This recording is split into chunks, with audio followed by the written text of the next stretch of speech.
It's time for high school football, presented by Sarshone Auto Group on Q92 and the Q92 Sports Network. The best Stark County football is heard right here all season long. Whether you're in a car, at home, or on the go, the action is live on Q92 and streaming on the Q92 Facebook page, X, and our YouTube channel.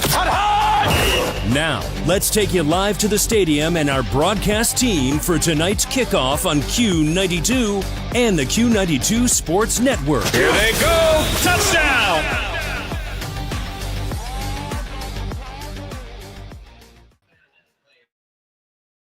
This is a presentation of high school football on the Q92 Sports Network.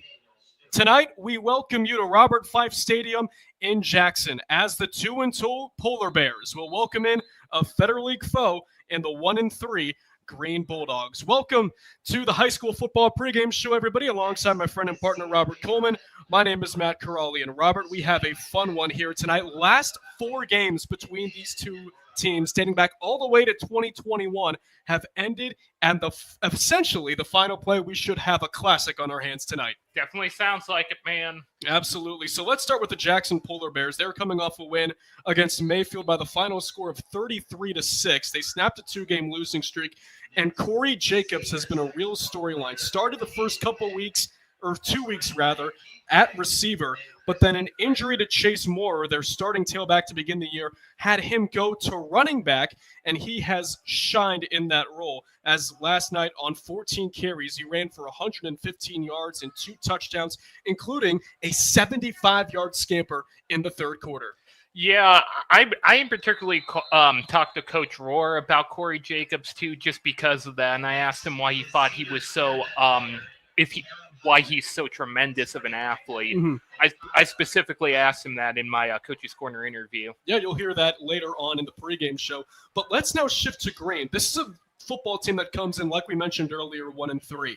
Coming off a tough 27-21 loss last week at home against Hoover. It's the first time they lost to the Vikings since 2022. But for Green this season, those 3 losses could have easily become wins. All of them have come off of just a 1-score deficit. Yeah, I have that in my keys to victory for Green is to find a way to win in these very close late battles. Mm-hmm. It's in Green's head coach Mark Dice's words himself. Yeah, and you will hear from that later on right before kickoff. But before that, we have 6 other games streaming here on the Q92 Sports Network, and you'll get previews from our guys that are all across the area. But first, we'll step aside as you're listening to high school football on the Q92 Sports Network, presented by the Sarshone Auto Group. Northeast Ohio knows football, and Sarshone Auto Group knows Northeast Ohio. As an official partner of the Cleveland Browns, Sarshone Auto Group serves our community with the best selection and the best service. From Ford, Chevy, Chrysler, Dodge, Jeep, Ram, and more. From the toughest trucks to the SUVs that fit your family. Sarshone Auto Group, an official partner of the Cleveland Browns, and the place where Northeast Ohio comes to drive. Visit Sarshone.com. Missed the big game? Don't worry, Q92 has you covered. Check out our SoundCloud page where you can relive every exciting moment. From high school football, basketball, baseball, and softball to Mount Union football and basketball, we've got it all. That's every broadcast from this season, and even classics going all the way back to 2016. Follow Q92 Radio on SoundCloud and never miss a play, a call, or the thrill of the game. Q92 Radio on SoundCloud, your home for every game, every season. RG Dreg, Stark County's premier career center, offers programs that prepares its students at the high school level for careers and continued education beyond high school. Upon completion, RG Dreg students have an immediate opportunity to obtain a well-paying job in many exciting career fields. We offer everything from culinary, dental assisting, engineering, sports turf and landscape, welding, and so much more. Contact RG Dreg to find a program and career that's the perfect fit for you. RG Dreg, where careers begin. Football fans, Mondays just got better. Join Q92 Sports Live every Monday at 11 a.m. for the Pro Football Hall of Fame Luncheon. Watch on our Facebook, X, and YouTube channels as legends from the high school, college, and pro football world take the mic with inspiring speeches, and incredible stories. Don't miss a moment. Like, follow, and subscribe to Q92 Sports on social media and catch every Pro Football Hall of Fame luncheon live every Monday at 11 on the Q92 Sports Network. Welcome back, everybody, to the high school football pregame show inside Robert Fife Stadium at Jackson as their Polar Bears are set to host the Green Bulldogs. And along with our game, we have 6 others that will be streamed live for you throughout the Stark County area here in week 5, hard to believe, of the high school football season. We'll start with Christian Bigglesworth as he's over in Louisville for the call between the St. Thomas Aquinas Knights and the Minerva Lions. Christian Bigglesworth here for Q92 Sports, coming to you live tonight from St. Thomas Aquinas High School in Louisville, where tonight the Knights will be trying to get their first win of the season, and they'll be up against one of the Cinderella stories of the 2025 high school football season, the 3-1 Minerva Lions. You heard me right. The 3-1 Minerva Lions riding a 3-game winning streak with convincing wins over Sandy Valley, Springfield, and Crestwood. Head coach Zach Slates has come over from Perry and instilled his mentality on this team. And they've been running the ball and running it well this season with sophomore running back Timothy Kirkpatrick, who's averaging 175 yards rushing per game with 4 total rushing touchdowns so far. The Minerva Lions are playing a physical brand of football this season, and it's leading to one of their most successful seasons in recent history. The St. Thomas Aquinas Knights, unfortunately, are off to an 0-4 start this season and searching for answers, especially offensively. Numbers are an issue for the Knights, who don't even have 30 players on their team and only 1 senior among those. They'll look to get their offense going tonight by trying to get the ball into the hands of their exciting junior wide receiver, Jameer Jenkins. They'll also hope for better quarterback play from junior Anthony Powell and freshman Jamari Brisker, who will get time. It's Minerva and St. Thomas Aquinas, and you can hear it all right here at 7 o'clock on the Q92 Sports Network.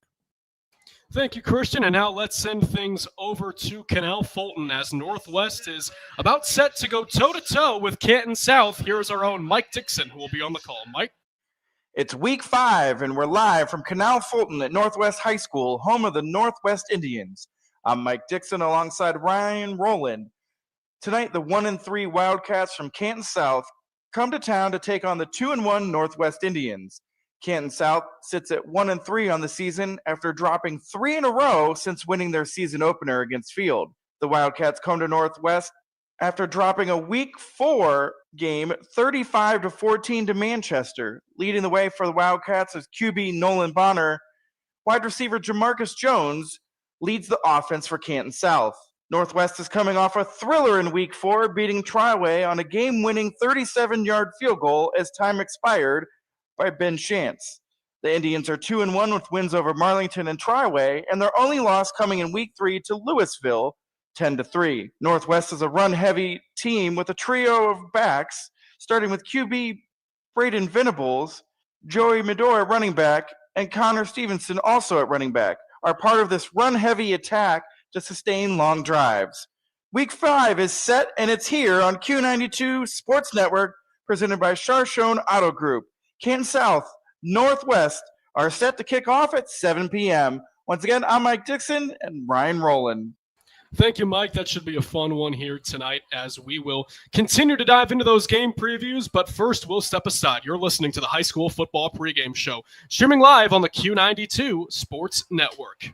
When it comes to sports, Sam Berkwin brings the heat. Catch the Sam Berkwin Show weekdays from 3 to 6 p.m. on AM 1310 WDPN and streaming live on the WDPN Facebook and X pages, plus the Q92 YouTube channel. From the Browns to the Buckeyes, the Guardians, Cavs, and your local high school teams, if it's making headlines in the sports world, Sam is talking about it. It's the local sports talk you want. The Sam Berkwin Show, weekday afternoons on AM 1310 WDPN. Looking for your home for local sports? Head over to Q92radiosports.com, the official website of Q92 Sports Network. Catch every live broadcast of high school games and Mount Union sports. Stay up to date with the latest local sports stories. Check scores from around the area and never miss a game with our full broadcast schedule. It's everything sports all in one place. Q92radiosports.com, your local sports connection. Northeast Ohio knows football, and Sarshone Auto Group knows Northeast Ohio.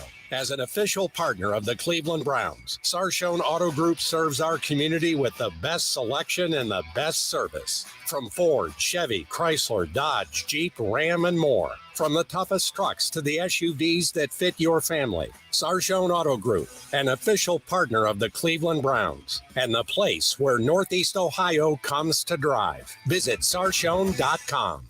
Hey, sports fans, want the latest local sports news, game photos, coach and player interviews, and live play-by-play coverage? Then follow Q92 Sports on social media now. We're on Facebook, Instagram, X, Threads, YouTube, and SoundCloud. Like, follow, and subscribe today. Catch the highlights, relive the moments, and stay connected to your hometown teams. Q92 Sports, your home for everything local sports. Real teams, real action, real coverage. Follow Q92 Sports on social media.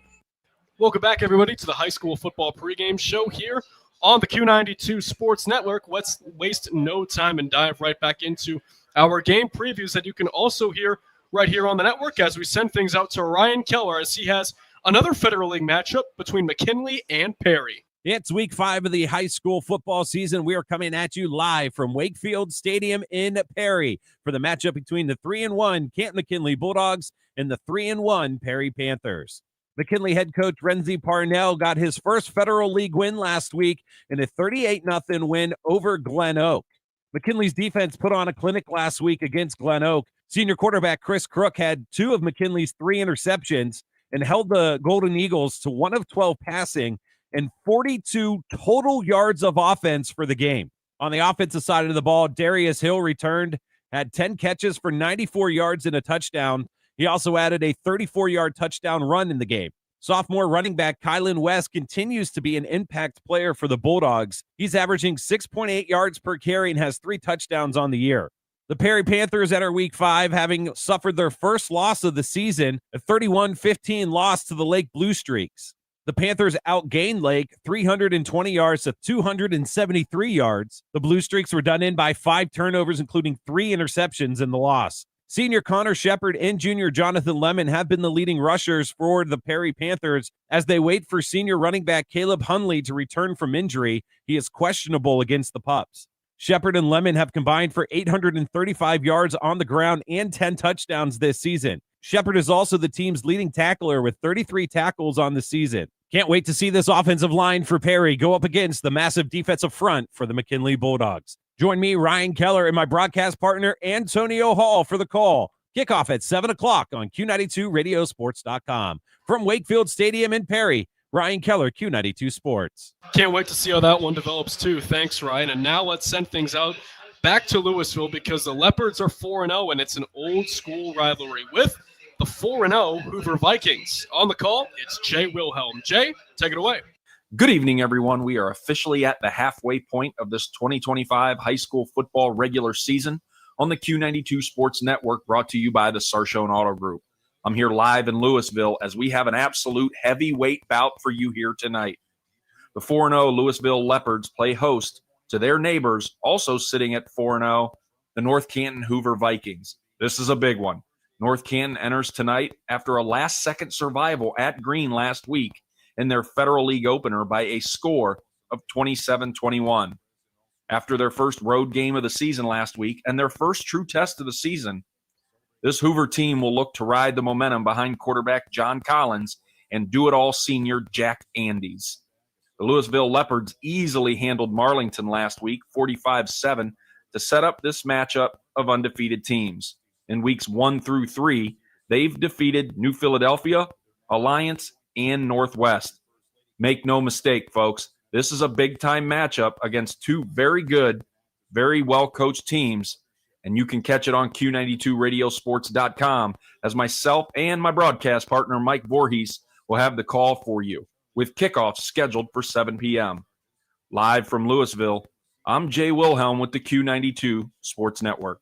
All right, Jay, thanks for that. We're looking forward to that matchup as well. All right, when we come back, it'll be the two games that you can hear on terrestrial radio on AM 1310 WDPN and Q92. But first, you're listening to the high school football pregame show right here on the Q92 Sports Network. It's time for Purple Raider football. Catch every snap, every score, and every big moment all season long on AM 1310 WDPN. This year, it's even easier to follow the 13-time national champion Mount Union Purple Raiders. Listen live on AM 1310, the WDPN Facebook and X pages, and streaming on the Q92 YouTube channel. Sam Berkwin and Ryan Bevere are back in the booth, bringing you all the action. Don't miss a minute of Mount Union football on AM 1310 WDPN. Looking for your home for local sports? Head over to Q92radiosports.com, the official website of Q92 Sports Network. Catch every live broadcast of high school games and Mount Union sports. Stay up to date with the latest local sports stories. Check scores from around the area and never miss a game with our full broadcast schedule. It's everything sports all in one place. Q92radiosports.com, your local sports connection. Football fans, Mondays just got better. Join Q92 Sports Live every Monday at 11 a.m. for the Pro Football Hall of Fame Luncheon. Watch on our Facebook, X, and YouTube channels as legends from the high school, college, and pro football world take the mic with inspiring speeches and incredible stories. Don't miss a moment. Like, follow, and subscribe to Q92 Sports on social media and catch every Pro Football Hall of Fame Luncheon live every Monday at 11 on the Q92 Sports Network. Peace of mind. It's one of the most important benefits that we can offer at Friends and Family Credit Union. Welcome to Family Secure Checking. It offers unrivaled security to protect your everyday finances and purchases, as well as comprehensive identity theft protection and reimbursement coverage, credit file monitoring, benefits for travel, shopping rewards, and cell phone protection that includes repair or replacement for up to 4 phones on your cell phone plan. It's time to bring a friend into the family.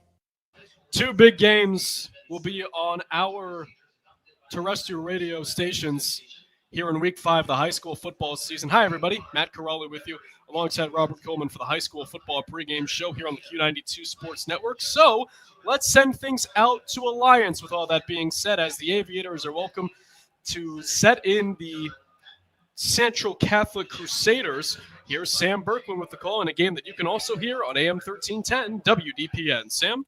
Tonight here at the University of Mount Union, the Shannon Central Catholic Crusaders will pay a visit to take on the Alliance Aviators in Week 5 high school football action. The Crusaders come in still looking for their first win here in 2025. Losses to Perry, Mogador, Orville, and Salem. 3 out of those first 4 were at home. For the Aviators of Alliance, only one setback to a very good Louisville team Week 2. That was a 30-13 ball game. In between that, they beat Parma Padua Franciscan, they beat Streetsboro, and they beat Ellet. All 3 of those games were on the road. So the site is Mount Union tonight. It's going to be a beautiful night for football. Temperatures will be in the upper 60s. Caleb Norick and myself will bring you the play-by-play tonight, coming up here at 7 o'clock. For Alliance, well, they are a very talented high school football team. Just the names of J.R. Jackson, Tajay Nicholson, Ravon Hawkins, Johnny Belts, Cam Burton, Cam Brisker, the list goes on and on. The Crusaders still kind of looking for an identity. They've had injuries at quarterback. Third string quarterback will go tonight for the guys in green. Look for running back Kenny Stroud to have a big game. He is about 5'10", 185 pounds, only a sophomore, but he can run the football. Will the Aviators pick up another win at home, or will the Crusaders rise up and pick up their first win of the season? 7 o'clock kick tonight right here on 1310 WDPN, Canton Central Catholic and Alliance. Sam Berkwin for AM 1310 WDPN and the Q90 Sports Radio Network. All right, thank you, Sam. And now for our Q92 Game of the Week. It's always a big-time matchup when these two go toe-to-toe. Let's send things out to Clint Scruggs, who's in Tigertown, Massillon, as the Tigers are welcome in the St. Edward Eagles. Clint? The Massillon Tigers host the St. Edward Eagles in one of the top games in the state. The Eagles went to 4-0 with a 28-14 win over Cleveland Glenville last Friday. Brandon White ran for 3 fourth-quarter touchdowns to bring St. Ed's back from a deficit. White ran for more than 2,000 yards as a sophomore, but missed last year with a knee injury. He had 171 yards and 27 carries, including 11 for 88 in the final stanza. He also caught 2 passes for 23 yards. The second quarter fumble was returned for a touchdown by Glenville, allowing them to lead into the third quarter. Senior receiver Zach Hackelman is headed to Toledo. He's the school's all-time leader in receptions. The Eagles defense features North Carolina recruit Mason Wilhelm, a 290-pound tackle. They also have DBs who've committed to Michigan State, Miami of Ohio, and Western Michigan.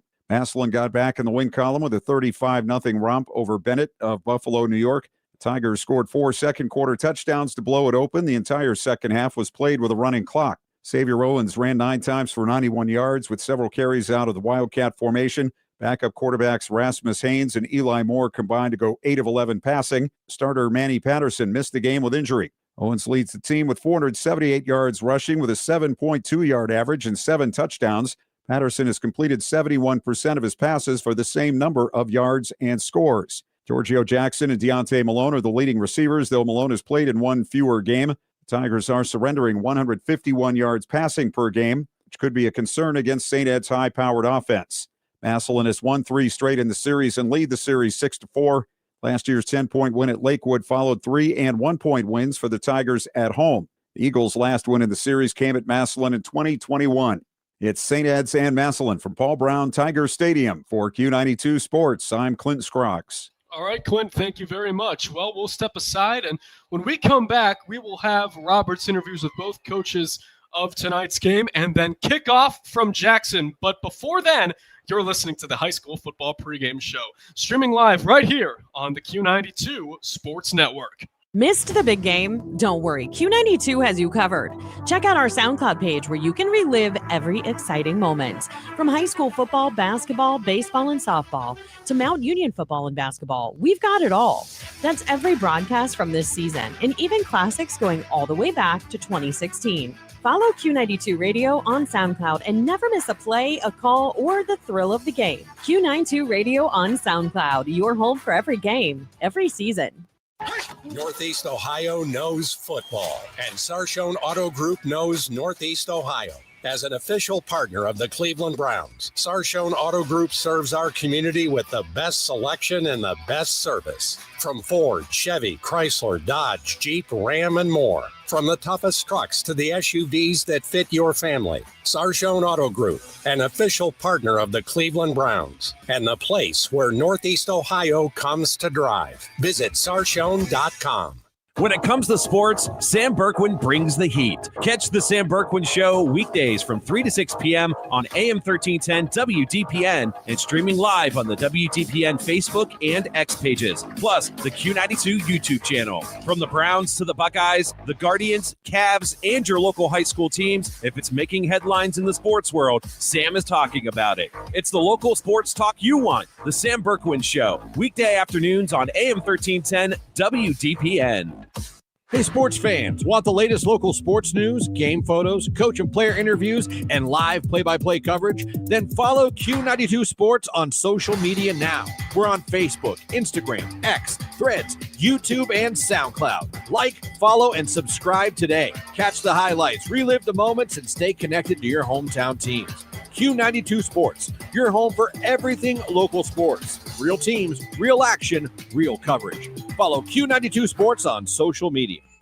Welcome back, everybody, to the High School Football Pregame Show. We are just under 10 minutes away from kickoff between 2 Federal League rivals in the Jackson Polar Bears and the Green Bulldogs. Matt Corrali with you here from Robert Fife Stadium in Jackson. Before we kick things off tonight, however, my partner Robert Coleman spoke with both of these coaches before kickoff. Let's start with his conversation with Mark Geis of the Green Bulldogs. This is Q92 Sports with Green Bulldogs head coach Mark Geis. Coach, how you doing? Doing great. Thanks for coming out tonight to cover this game. Thank you. Coach, what did you learn about your team last week, and what did you work on in practice? I think a lot of our focus this past week has been on winning in first half and this season. We've kind of struggled in the first half, and we played some really good second halves, made some good adjustments. But in order to be successful in the better league, you can't get behind, and you're going to have to win in the first half. Coach, your team has made a lot of great throwing yard passes, especially in the last game, to help you run up the score. What was the key for doing that? I think we've had an experienced quarterback. Tyson's been with us for 3 years. He's got a lot of opportunities to make some good plays using his legs and in the air, and that's what he's got to do to be successful. Coach, thank you for your time. Good luck tonight, and hopefully we can talk to you again after the game. Appreciate it. All right, and now here is that interview with the head coach of the Jackson Polar Bears, trying to get win number 3 in front of the home faithful. It's Jay Rohr. All right, start over. Right, this is Q92 Sports with Jackson's head coach, Jay Rohr. Coach, how you doing? Good. Thanks for having me. Good. Coach, great game last week. What did you learn about your team last week? Reality is that they, again, all season, they're willing to play hard for 48 minutes. And that's what they did last week. We were fortunate. We played a great Mayfield team with Coach Bandera. And we knew that they were going to come in and play hard. And we were blessed to come out with a victory. But it took 48 minutes to do it. Green loves to keep people guessing on the defense. What's the message to the offensive line to keep them in check? We just got to execute. We got to do what we're coached to do. Green, again, Coach Geis and those guys, that's a great staff. It's a great team. And just like last week and in the previous 3 weeks, it's going to be a 48-minute war. And it's not going to be any different with Coach Geis and that D-line and O-line up front.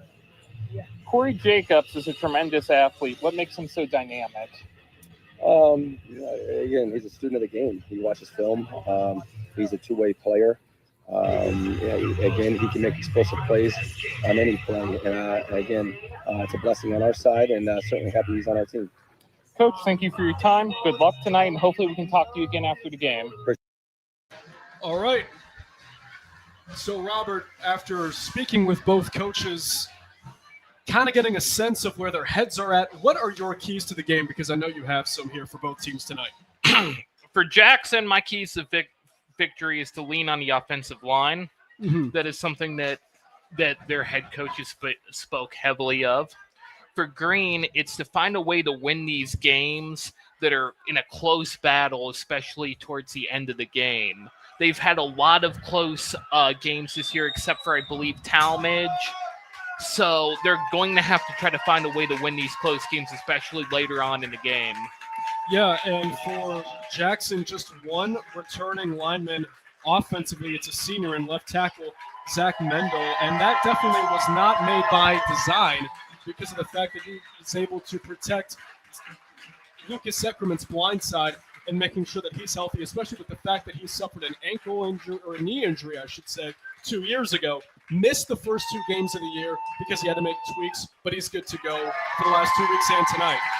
Believe me, injuries are a tough thing to deal with, and they can linger on for years and years. You can ask me, I definitely know it. A big player, too, I highlighted with Coach Rohr of Jackson was Corey Jacobs. He's a tremendous player. He plays both sides of the ball, and he sees a student in the game, and I can understand that.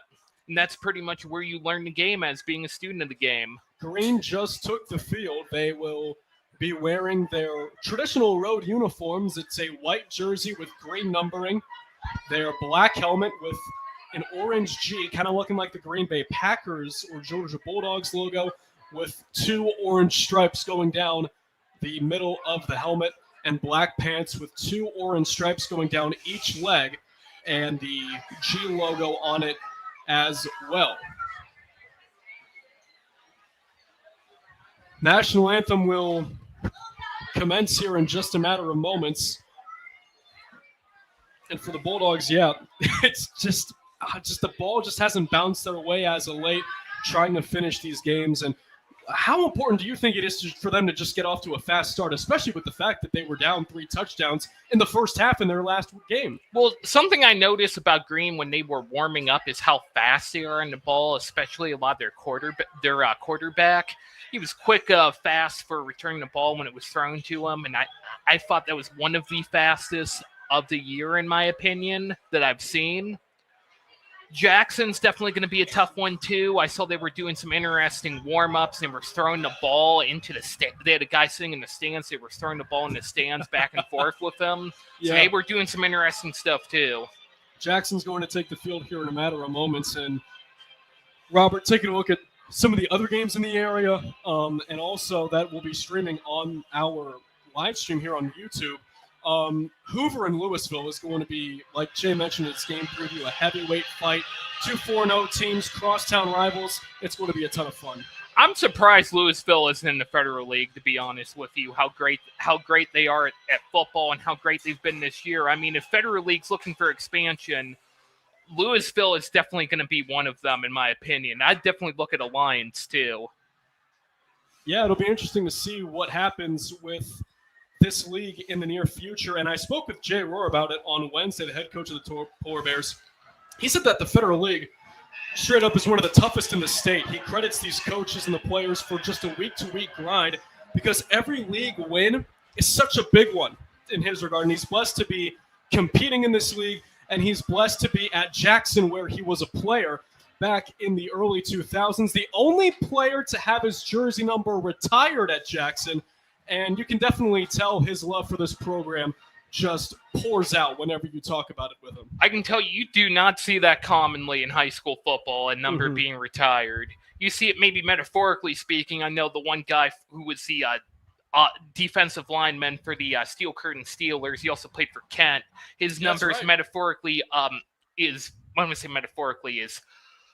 symbolically retired from both Kent and his high school and also the Steelers, even though it's not officially retired. So. Yeah, Jack Lambert of nearby, I believe it's Garraway, if I'm not mistaken. But regardless, we will send things down to the field as the Jackson High School Polar Bear Marching Band will perform our national anthem.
Jackson's ready.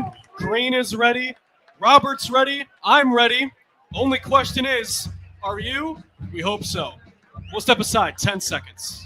You're listening to High School Football presented by Sarshone Auto Group on the Q92 Sports Network. Jackson will wear their typical home uniforms. They're all purple. It's purple jersey, white numbering with a white and black sleeve or stripes, I should say, on their shoulders or right on the elbows of their jerseys, and with a purple pant just solid all the way down, and their yellow helmets that read JHS in purple lettering, and right under it is the Polar Bear logo. Matt Corrali, Robert Coleman with you. Robert, it's hard to believe that once we wrap things up here, we are at the halfway point of the regular season in high school football, and we're finally going to see who will separate themselves from becoming playoff teams that can make a run in Canton for the state championship, and teams that will be staying back this winter. Yeah, hard to believe, but we're this far into the season already. Green won the toss, so they deferred to the Polar Bears and will get the ball to start the second half. So the Bulldogs will boot it away. Back deep for Jackson is number 10, Max Coles, one of the more dangerous players in the Federal League, along with number 16, Rocco Norch. That is left and right. Tonight's opening kickoff, it's presented by Regional EMS. On to boot it away for Green is number 23, Logan Neurath. And it is time for football in Jackson tonight as Neurath approaches the football, and it's a line drive squib kick that takes a couple of bounces, and it's picked up at around the 21-yard line, and it'll be taken down at the 29. A herd of Bulldogs was in on the stop. On the return there was Gino Szymanski, and the Polar Bears will set up shop at the 29-yard line of the Bulldogs. 11:55 left to go in the first quarter. Actually, they will spot it at the 30, where Lucas Eckerman, quarterback of the Polar Bears, will lead his men out onto the field. Last week for the senior signal caller, he threw for 113 yards and a touchdown while running for 59 yards on 7 attempts. Also look out for that senior halfback we talked about in our pregame show, Corey Jacobs, back-to-back weeks of 100-plus yards and 2 touchdowns. They go shotgun on 1st and 10. It's a run with Jacobs right up the middle, but Green sniffs it out on the game's opening play from scrimmage. He did not get legs on that play. They did not. Gain of 2, maybe 3. On the tackle there for the Bulldogs look to be number 24, Luke Shaw, the linebacker, as we will have more on him as the night goes on. But first, let's take a look at the Jackson starting offense. The quarterback, Eckerman, running back, Jacobs. The receivers are Rocco Norch, Max Coles, Gino Szymanski, left tackle, Zach Mendel, left guard, Max Leach, center, Elijah Gordon, right guard, Dominic Culp, and right tackle, Evan Beard. On 2nd down and 7, they throw it, and it's intercepted. They try to slant over the middle, and it got picked off by Evan Giorgio.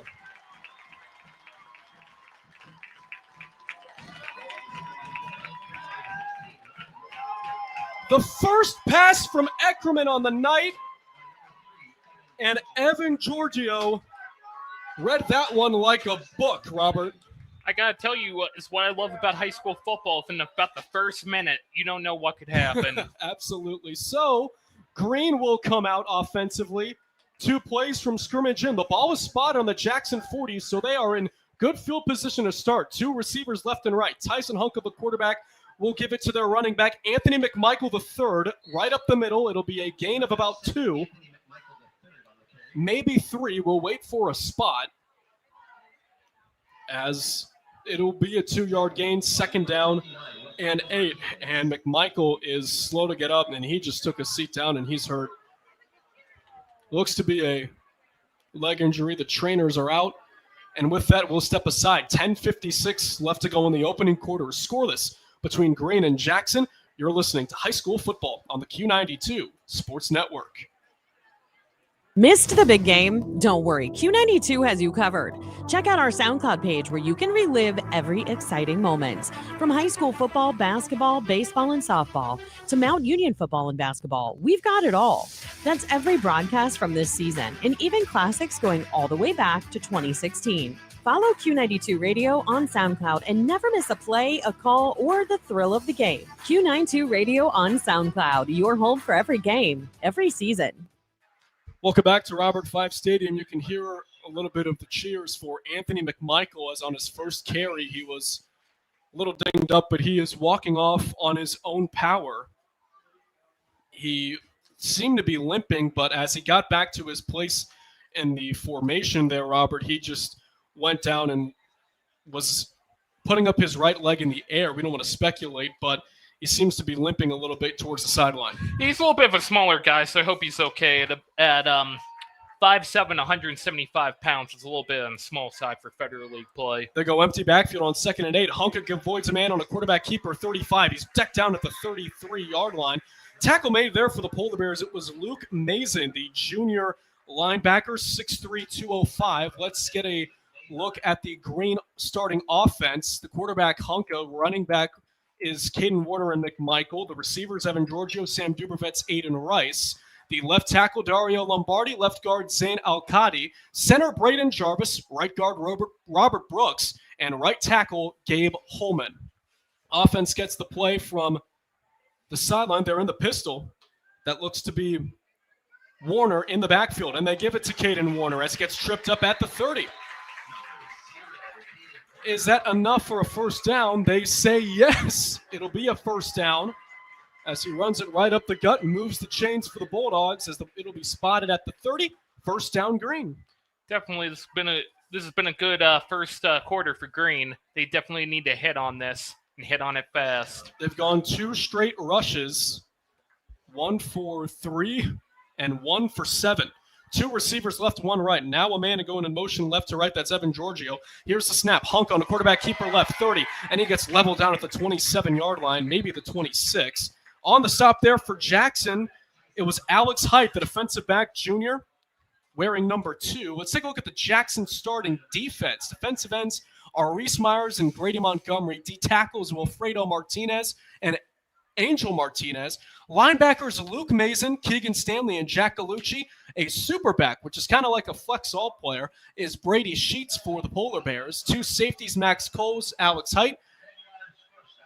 And it looks as though we have a penalty flag down. There was a marker against the Bulldogs, so it'll be backed up at the 36-yard line. In the corners for Jackson, Kyrie Tyler and Jackson Baker. You also have for that tackle for Jackson, Brett Andrews of Green. Yeah, this defense is tough, as now we have a couple of officials talking to a referee tonight. Maybe something about a call or the spot. Just wanted to double check that everything was all good to go. 9:24 left to go in the first. Now they're backing it up to the 40. Seems as though they just got the yardage wrong, and they'll back it up. It'll now be a 1st and 20 from the Jackson 40-yard line. Twins left and right. Hunk is in the shotgun with Caden Warner to his right hip. 2 linebackers make it 3 are in the box. Warner goes out wide right. Hunka takes the snap, throws left, catch made along the sideline 35. Along the left sideline, I should add. He'll be wrapped down there for a pass play of 5. Catch made by Evan Giorgio. On the tackle for the second time tonight was Alex Height, and that'll bring up the 2nd down and 15 here for Green. Yeah, that was a pretty good throw for what he could do. He did the best he could. He couldn't throw it all the way because he wasn't open, but it's best to throw it to your side. Evan Giorgio, one of 3 receivers to catch passes from Tyson Hunka that went for touchdowns last week in the loss against Hoover. Hunka, 10 of 26 passing, 185 yards, 3 touchdowns with 2 picks. And running, he had 22 carries in the game for 193 yards. Is on 1st and 10. Jackson has a 4-man rush, picked up nicely. Hunka will float it down the left side, and a man is there. It's juggled and caught at the 10. 5 is Warner. Can he get in there on an effort? Yes, the ball comes out. It's recovered there by Evan Giorgio, and it's a touchdown for the Green Bulldogs to start things off. What a ball from Hunka. What a way to reel it in from Caden Warner as he comes off the sideline, helmet off, looking like a maniac, and he loves it that way. It's 6-0 Green, 8:21 left to go in the opening quarter. That was perfect, especially how he shook off the tackles. Hunka is definitely on it. About a couple of guys for Jackson in the secondary tried to bring him down, but couldn't. Extra point from Logan Neurod is good. 8:21 left to go in the first. It's Green 7, Jackson nothing. You're listening to High School Football on the Q92 Sports Network, presented by the Sarshone Auto Group. RG Drag, Stark County's premier career center, offers programs that prepares its students at the high school level for careers and continued education beyond high school. Upon completion, RG Drag students have an immediate opportunity to obtain a well-paying job in many exciting career fields. We offer everything from culinary, dental assisting, engineering, sports turf and landscape, welding, and so much more. Contact RG Drag to find a program and career that's the perfect fit for you. RG Drag, where careers begin. You're listening to High School Football, presented by Sarshone Auto Group on the Q92 Sports Network.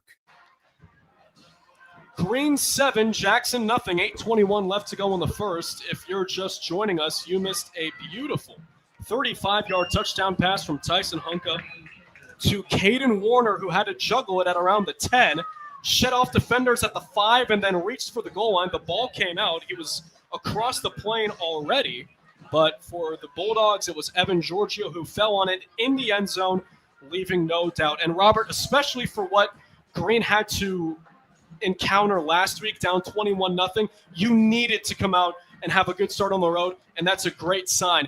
as to how things can go here potentially for the Bulldogs. Yeah, so many of these games for Green have been so close of games. They're definitely going to have to strike hard and strike fast like what they did against, I believe, Talmadge. Yeah, they won 42-7 in week 3 on the road. That is their lone win of 2025. Luke Neurod's kick takes a couple of bounces, and it's recovered at the 30-yard line by Rex Saliola as he's taken down at the 35-yard line. Tackle made for the Bulldogs. That was number 24, Luke Shaw. And we mentioned Shaw. That's his second tackle on the night. And for him, he's had a lot of brothers play for Coach Geis. He's the 4th brother to play for him. Coach Geis loves the toughness each of them bring.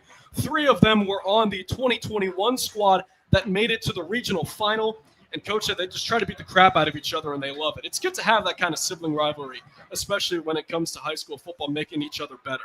Definitely, it's a pipeline from family to the team. On 1st and 10, Eckerman will try to shake off the interception. 2 receivers left, trips right, empty backfield in the shotgun. Green just rushes 3. Eckerman looking left in trouble, and he will go down. Starting the job was Josh Taylor, the defensive end, coming off the right side, and finishing it for the Bulldogs was number 77, Zane Al-Qadi. Let's take a look at the Jackson defense, or excuse me, the Green defense, as on the defensive line, it's Dario Lombardi along with Taylor and Al-Qadi.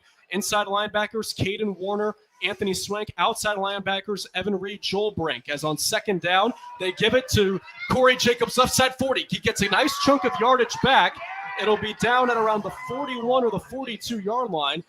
Green thought the ball came out and that they fell on it, but he was down by contact.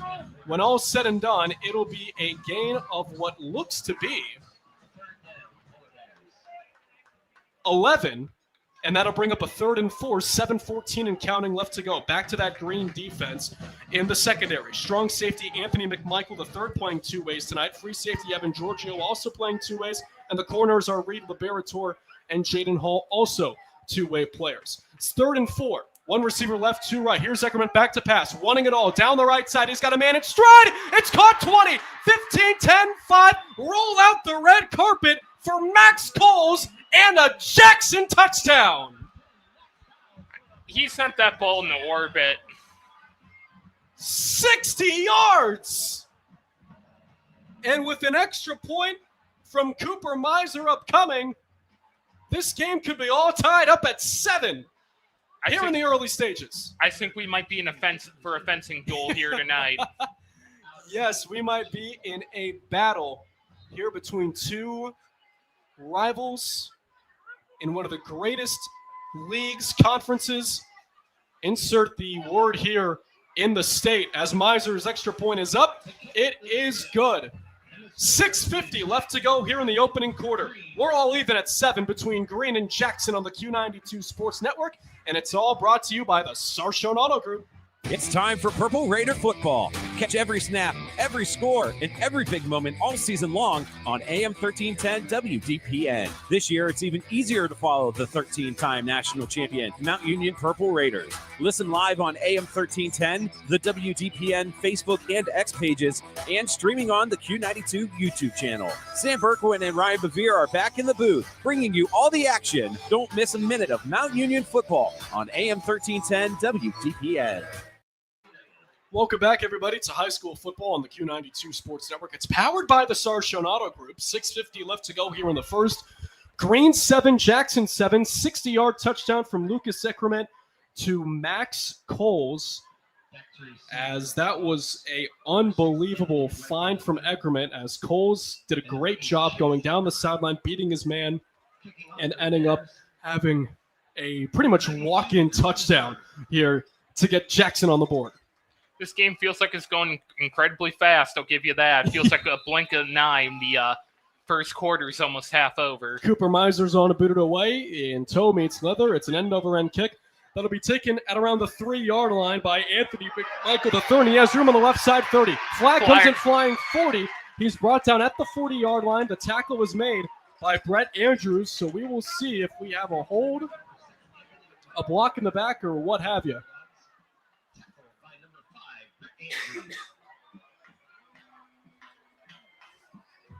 It will go against the Bulldogs.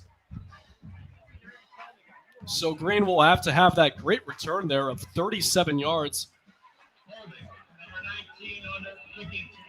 On the receiving team. 10 yards, first down. All right, so they'll back it up 10 yards to the 15-yard line. Or should I say a 15-yard penalty? I beg your pardon.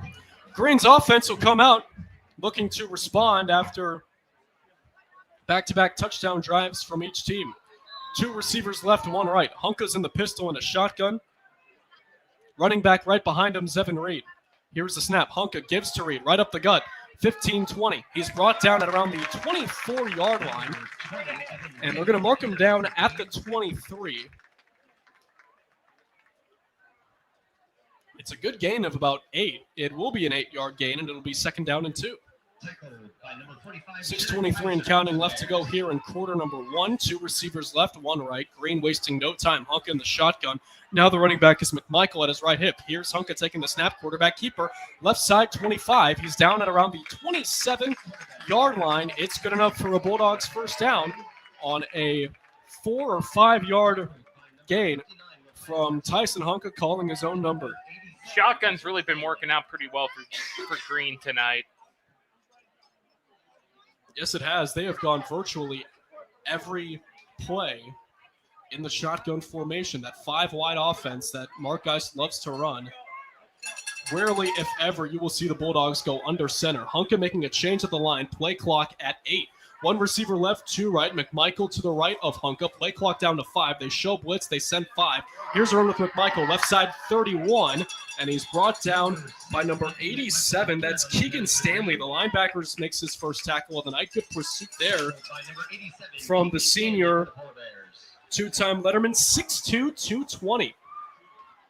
Using that physicality on that one. Just a gain of 2, and it's a 2nd and 8.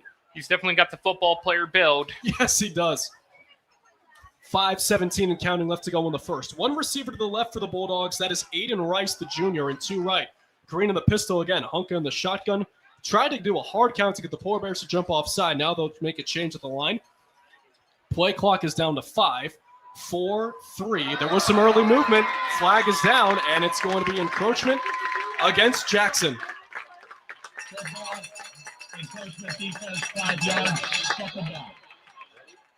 So for the Polar Bears, that looked to be Luke Mason, one of the veterans, a junior linebacker who was coming off the edge. And now it'll be a 2nd down and 2. McMichael right up the gut. 40, first down to the 41. Gain of 4, that's all they need. And Green now using the running game here to try and milk some clock, establish the pass. Good offensive game plan here so far from Mark Geist and company. Definitely. One receiver left, 2 right. Yeah, I mean they're going nice and again here with the shotgun play, which seems to be working out pretty well for them. I think that's what they're going to try to go for again. Here's Hunka on the snap, and he can't transfer it cleanly. He wanted to do a read option with McMichael and keep it himself, but he dropped the exchange. He manages to fall on it back at the 38-yard line. So it'll be a loss on the play of 2. Or actually, they're going to spot him down at the 39. Still a loss of 2, 2nd and 12. But that could have gone a whole lot worse for this Bulldog offense. Yeah, it looks like the intended receiver on that was number 6, Anthony McMichaels for Green. Wanted to try and use that read option, but sometimes that transfer just is not clean. It almost looked like he had the ball, too. 1 receiver left, 2 right. In the pistol again, here's Hunka taking the snap, looking left all the way. Fires at the 45-yard line. It's caught. And getting some extra yardage out of it is number 18, Aiden Rice. He was the lone receiver lined out wide to the left. He's down at the Green 47-yard line. On the tackle, hitting him out of bounds at the Bulldog bench was Brett Andrews. The pass play will go for 8. It'll be a 3rd down and 4. So I can only imagine with this situation you pass, right? Definitely in the 3rd down, you're definitely going to have to get as many yards as you possibly can, especially for Green. They're going to, They run it with McMichael, and he's short. On the stop there for Jackson was number 2, Alex Height, coming in virtually untouched. It's just a yard on the play. And now decision time for Mark Geist. this offense will stay on the field on their own territory from the 48. One receiver left, two right. Hunka in the shotgun. McMichael at his right hip. Now Hunka takes back on the snap. The punt is deflected off one of the linemen, but it's taking some green bounces, and it'll be down at around the 25-yard line, and it'll stay put right there. What a turn of events. Hunka normally handles punting, but just took a few steps back, booted it, but it hit off one of the backs of the lineman, deflected, fell at around the 45-yard line of Jackson, but then just kept rolling. Seems like they were going for some type of speedy play there. Hard to tell what they were thinking. Yeah, as Jackson's offense takes the field, we'll keep it here because we got to tell you, the last four matchups have been games won in the final moments. We talked about it in our pregame show, but let's break it down a little bit. Last year, a 21-17 Green win off a deflected touchdown pass with 6 seconds to go. The year before, 20-13 Jackson win thanks to a sack with Green on the Polar Bear 22-yard line. The year before that, Green overcomes a 2-touchdown deficit, wins at 29-28 thanks to a 2-point conversion with 44 seconds to go. On first down, Eckerman wants to take another deep shot, and he's got a man. It's incomplete, and no flag for pass interference. The intended target was Michael Rengenball. On the coverage there for the Bulldogs was number 21, and we do apologize. There is no number 21 on our roster. But he manages to get away. There was some contact there, but nothing that the back judge said that there was enough to overturn the call. I don't know if we got one on his roster, but 21's the famous game in Vegas. 2nd and 10. Here's Jacobs to the right side. He's tripped up at around the 30. On the stop there was Joel Brink. It'll be a gain of 5 and 3rd and 5. And you're probably wondering about 2021 between these two schools. That's the one that started it off. Jackson won it by 1 point, 21-20, off of a blocked 25-yard field goal attempt from Green. And the way this game has started off, we could have another crazy finish here in the Federal League between Green and Jackson. Federal League play is always special. There's no doubt about that. Yeah. As on 3rd and 4, Jackson comes out 5 wide, trips left to right, empty backfield for Lucas Eckerman. He takes a shotgun snap, runs it up the middle, gets a nice block, first down. Maybe it'll be close. He's around the 34-yard line. They're going to say he's short. They're marking him down at the 33. It'll be 4th and a yard, 1:48 and counting left to go in the first. All tied up at 7 between Green and Jackson. They could try to run the ball here. I mean, they do have a small amount of yards needed to make a first down, but however, the punting unit has come on, out. Led by Cooper Miser to boot it away. Back deep for the Bulldogs is Evan Giorgio. So Jackson, interception, touchdown, punt. Green, touchdown, punt on the first 5 drives of the night. Miser takes the snap, gets it away. Another end-over-end kick going towards the right. It bounces at the 40, takes some Jackson, bounces along the right sideline, still going inside the 20 to the 15. That thing is rolling all the way to the 12. Cooper Miser, one of the best punters in the area, shows you why right there. Just flipping the field. And Jackson pins Green deep in their own territory at the 12-yard line. Hunka will have to try and make some magic there and just get the ball going upfield.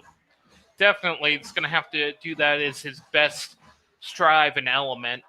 1:07 left to go. We'll give you some scores real quick. End of 1, Hoover 7, Louisville nothing. 3:17 left to go in the first. Northwest made a field goal. They're up 3-0 at home over Canton South. You can listen to those games and more right here on the Q92 Sports Network. Trips left to right, empty backfield for Tysa Hunka. First down and 10 from the 12. Hunka takes a shotgun snap, quarterback keeper up the middle. Hunka down at the 15-yard line. It is a run of 3, and will be a 2nd down and 7.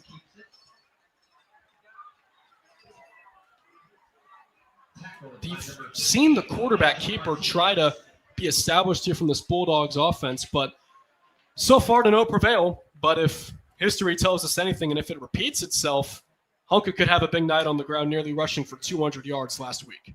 Definitely, and that's where you went to for the rushing yards and also the passing yards for Green. 33 seconds and counting left to go in the first. Play clock's at 9. 2 receivers left and right. On the 15-yard line for a 2nd and 7. Here's Hunka stepping up, throwing a slant over the middle. It's caught. Number 13, Ben Bronick, going upfield in between the hashes. Taking Still Jackson trying to- defenders with them all the way to the 33-yard line. What an effort for a pass play of 18 yards and a new set of downs with 17 seconds left to go in the first. Gotta say that was perfect by him, especially shaking off those tackles and taking it as far as he possibly could. Green goes no huddle as we approach the end of the first quarter. We'll see if they want to get one more play off.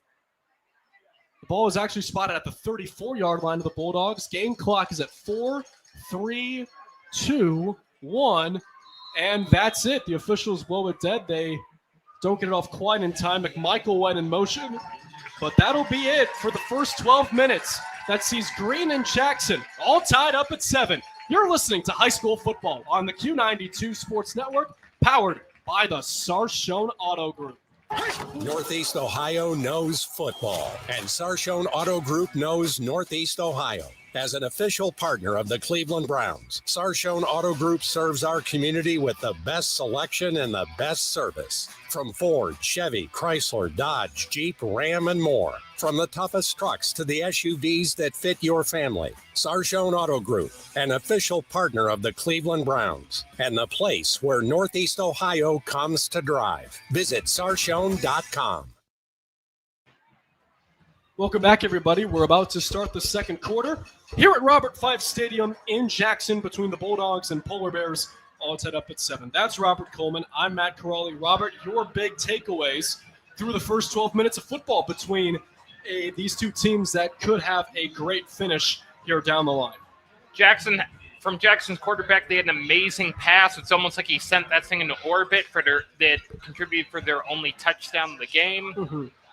Green was benefited from an error on Jackson's part to end up scoring, getting their only touchdown of the game. And this has definitely been a great ball game. I'll give you that.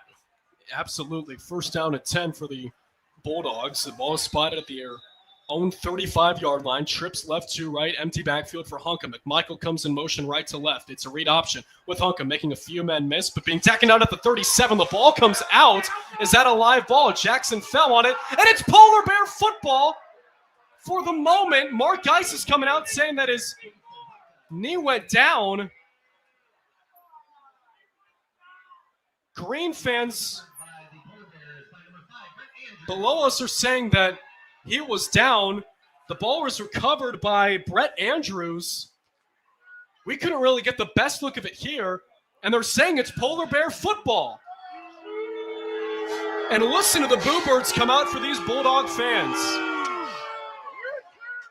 They're sitting right below us, and that was really bang, bang in terms of whether it was a knee down or not. And it sounds like this. You can really benefit from instant replay, but it is what it is. So Jackson's offense will come out, 11:53 left to go in the first half. Each team with a turnover now. One receiver left, trips right. Eckerman in the shotgun. Jacobs to his left hip.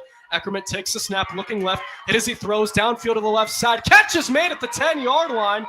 It is number 17, Carter Mulayman, for his first catch of the night. Inside the 10, at the 10. It'll be first and goal, Jackson. The Polar Bears are in the RG Drag red zone. Learn, earn, and succeed. Seem to be a little bit of a push off. Your thoughts, Robert? That was definitely a great pass, so that he wasn't necessarily 100% open. That was the best they could do, really, at the moment for Jack. Here's Jacobs to the right side. 10-5, touchdown, Jackson. A flag is down in the backfield, however. Green fans want a hold, and they might get one. For the moment, it's Corey Jacobs from 10 yards out, but we'll see right here. It is a hold against the Polar Bears, much to the delight of the Bulldog faithful that has made the trip.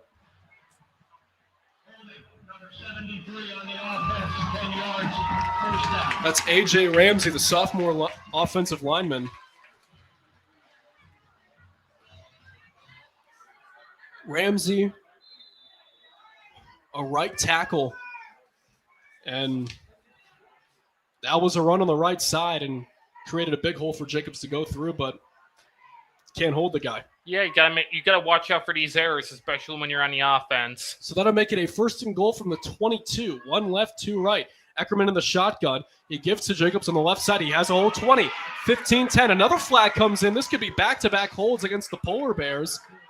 As on the stop for Green was Reed Liberator. But hold everything. And it's another hold against Jackson on back-to-back plays as they'll have to back it up again. It could be 1st and goal inside their 30. Here's the call. Number 57 on the offense, 10 yards, first down.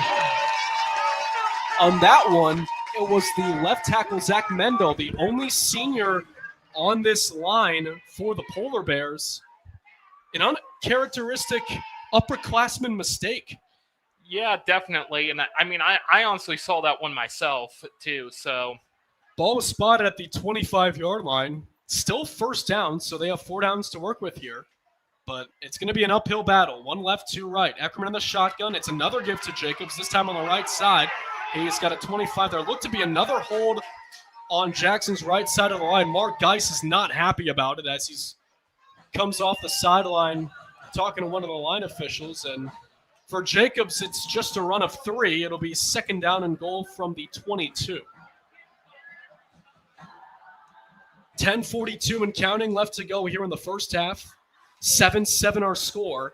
Jackson was in the RG drag red zone, but 2 holding penalties have backed them up here, and they're trying to gain back some ground. Trips left, 2 to the right. A 5 wide spread here for Jackson.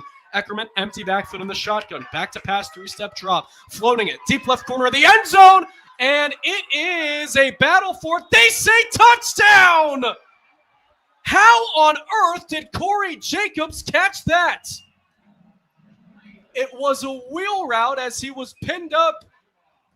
He may have been a little bit in the air from what I saw, but I'm pretty sure he caught that. He was a little shaken up. Yeah, he was a little bit in the air when he caught that. Definitely give him the Astronaut of the Year award. Just going up into space for that one. Evan Giorgio was on the coverage, but for Corey Jacobs, 6'1", $185, you'll win that battle 9 times out of 10 at this level. And the Polar Bears get back out in front. Cooper Miser's extra point is good. With 10:19 left to go in the first half, it's the Polar Bears in front. 14-7 over Green. You're listening to High School Football on the Q92 Sports Network, all powered by the Sarchone Auto Group. Football fans, Mondays just got better. Join Q92 Sports Live every Monday at 11 a.m. for the Pro Football Hall of Fame Luncheon. Watch on our Facebook, X, and YouTube channels as legends from the high school, college, and pro football world take the mic with inspiring speeches and incredible stories. Don't miss a moment. Like, follow, and subscribe to Q92 Sports on social media and catch every Pro Football Hall of Fame Luncheon live every Monday at 11 on the Q92 Sports Network. You're listening to High School Football presented by Sarchone Auto Group on the Q92 Sports Network. Through 1 across the Q92 Sports Network, McKinley's on top of Perry 14-0. Massillon and St. Edward all tied at 7 through the first 12 minutes of play.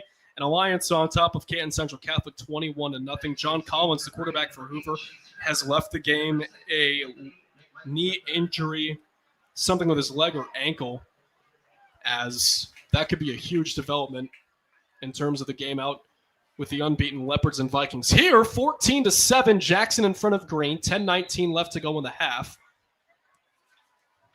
A 23, I should say, touchdown from Lucas Eckerman to Corey Jacobs on a wheel route in the corner of the end zone. Cooper Miser's kick goes into the end zone for a touchback.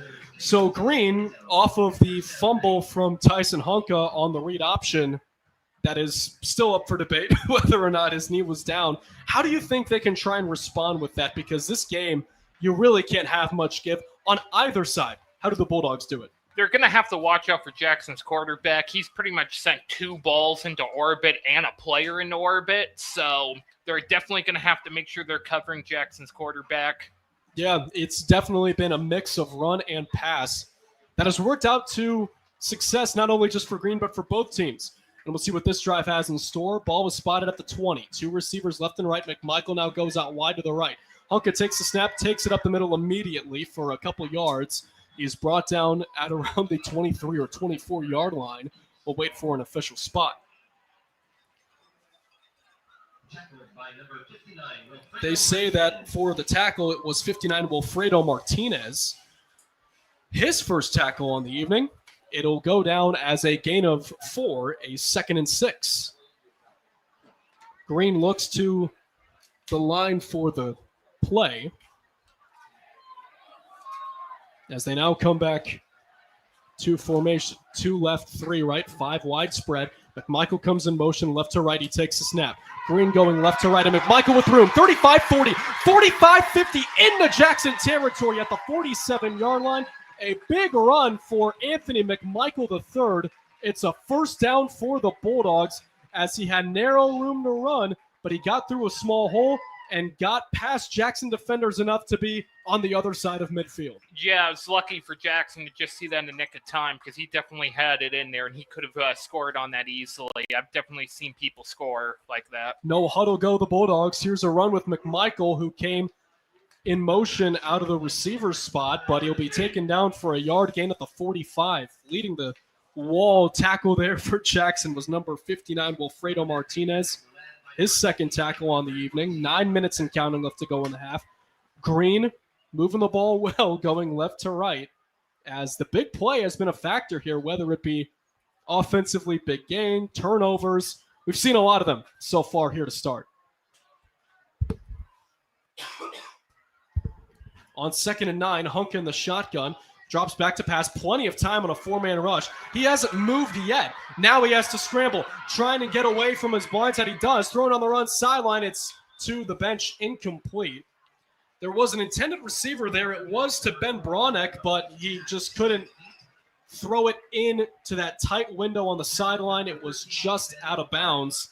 But a great job there from the O-line. Great job there made by Tyson Hunka to keep the play alive once the pocket collapsed. But he had like 6 or 7 seconds to try and make a play happen, and he didn't, just standing strong in the pocket. Yeah, he was a Stephen Fry level play there, if anybody understands the reference. 2 receivers left and right. Hunka in the shotgun, McMichael at the right hip. Here's the snap. Hunka on 3rd and 9. Bulldogs got to have it here, and they do over the middle. 30, 25 on a slit of the middle to the 21-yard line. The catch is made by Cole Metcalf. His first reception of the night is a big one. It goes for 15 yards and a first down for the Bulldogs. Check that 18-yard pass play for Green. It's turning out to be a great game. Honestly, I'd say it's pushing to be one of my best games of the season. Yeah, this is going to be a fun one here as both of these offenses are going shot for shot. If you love high scoring, you've come to the right place here at Robert Fife Stadium. 2 receivers left and right. Hunka in the shotgun, McMichael at the right hip. Now they send a man in motion. A flag comes flying in. Hunka again with plenty of time. Rolls right. It's a wide receiver screen at the 20 with Giorgio. 15. Tackled out of bounds at around the 14 or 13-yard line by Brady Sheets. That might be holding on Hunka. It looks as though it is against the Bulldogs, but it could be a pre-play or a pre-snap penalty. Could be a false start. Nothing official yet. Here's the call. I wonder if it was against Evan Giorgio because he did come in motion going left to right. He tried to fake him out on that jet touch pass, but our referee didn't call a number. So it'll be a loss of 5, 1st and 15, 7:47 and counting left to go in the opening quarter. Green knocking on the door, ball spotted at the 25. Twins to the left, trips right. Hunka in the shotgun, and Mark Guy seems to want a timeout, and something wasn't communicated properly with his offense. We'll step aside.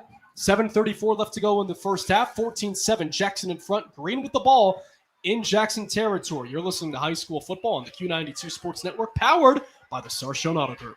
When it comes to sports, Sam Berkwin brings the heat. Catch the Sam Berkwin Show weekdays from 3 to 6 p.m. on AM 1310 WDPN and streaming live on the WDPN Facebook and X pages, plus the Q92 YouTube channel. From the Browns to the Buckeyes, the Guardians, Cavs, and your local high school teams, if it's making headlines in the sports world, Sam is talking about it. It's the local sports talk you want. The Sam Berkwin Show, weekday afternoons on AM 1310 WDPN. You're listening to High School Football presented by Sarshone Auto Group on the Q92 Sports Network. 7:34 left to go in the first half. Jackson 14, Green 7. Bulldogs have the football on the 25-yard line, facing a 1st and 15 after a illegal shift penalty. 4 receivers out wide, 2 left and right. Hunka in the shotgun, McMichael at his right hip. Jackson showing a zone D, and that's the case. Hunka rolling right, throws it, wide receiver screen. It's Giorgio along the side. A nice juke move inside the 20. The Bulldogs are inside the RG Drag red zone. Learn, earn, and succeed. A couple Polar Bears are in on the stop. The ball will be spotted at around the 18-yard line, but a flag is in the backfield, so we'll see if this could come back to bite the Bulldogs for the second straight play. Jackson did flip Evan Giorgio pretty much over like a quarter there. 77, 10 yards, first down. So it's a holding call against one of the seniors on this O-line, Zane Al-Qadi. And that'll just back it up even more here for Green.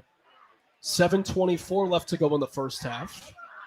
Both teams with, or should I say Jackson with all 3 timeouts, Green with 2 as they just burned one moments ago. 2 receivers left, 3 right. Hunka empty backfield in the shotgun. Takes the snap, 4-man rush, protected nicely. Now he has to dance. Hunka avoids 2 sacks, rolling right. Hunka on the run, throw along the sideline. Catch is made.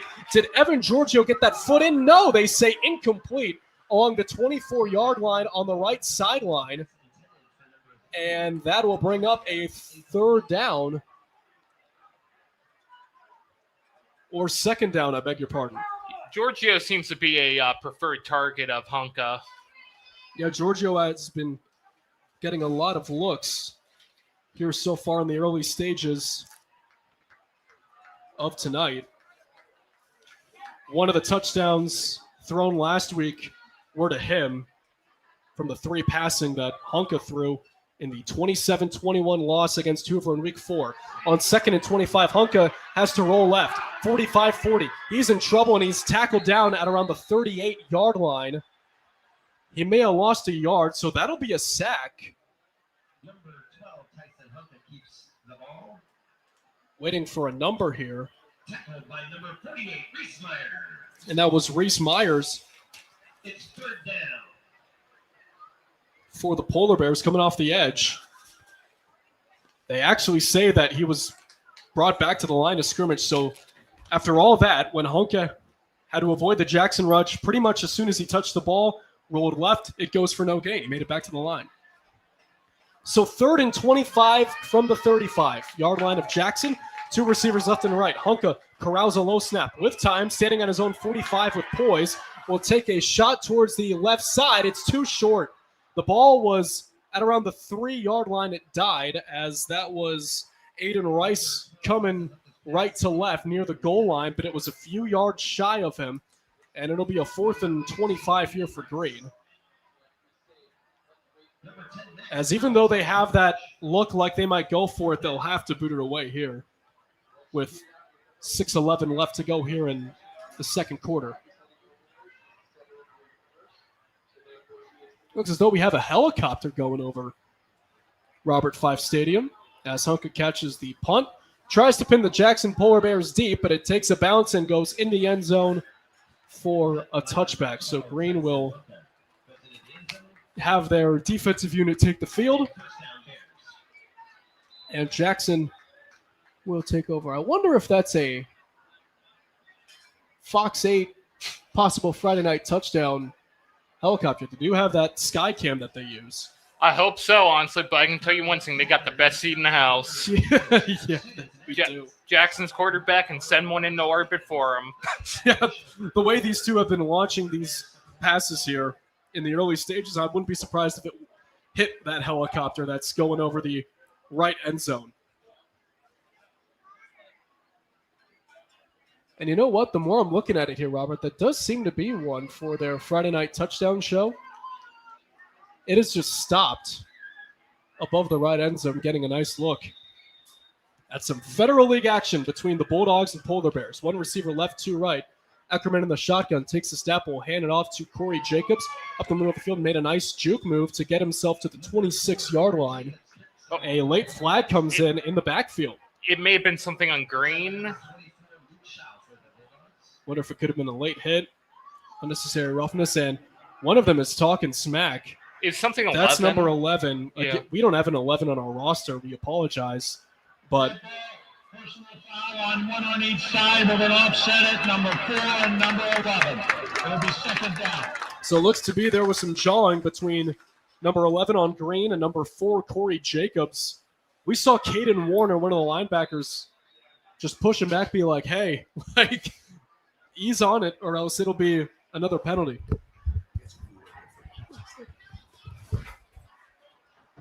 So a second down and 4. Eckerman for the first time tonight going, or should I say, not under center. They go in shotgun as he will go towards the right side at around the 29-yard line. That should be enough, and it will for a first down. It's a gain of 4. Ball is spotted at the 30, so they'll give him another yard. It's a 5-yard run for Eckerman, coming up on 5.5 minutes and counting left to go here in the first half. I'll tell you what, Robert, a Jackson score could be huge before the break if they can hold Green offensively again before halftime, going up 2 touchdowns. And we have some hard counts and a lot of players on both sides jump. So who will be the 24 prosecutor? fell into something, or somebody, I should say. Well, I'll tell you what, Mark Geis, for the 3rd or 4th time tonight, is livid at one of these calls because a lot of motion happened. Can make the case that Jackson false started. That's what happened. They say that could have been a fumble, but Eckerman on 1st and 15, taking a shot deep right side. It is broken up, incomplete.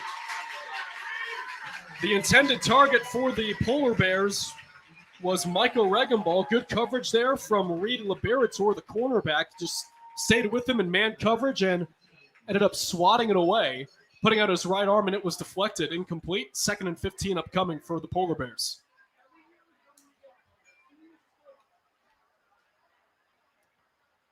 .457 left to go in the first half. Jackson 14, Green 7. 2 receivers, now 3 out wide to the left, 2 to the right. Eckerman, shotgun, empty backfield. Green stacks the box, drops off. They only send 3. It's a screen. Here is number 10, Max Cole, is trying to work his way up in between the hashes. He gets taken down at the 30. On the stop there for the Bulldogs was number 11, alongside number that looked to be 24, Luke Shaw, his 3rd tackle of the evening.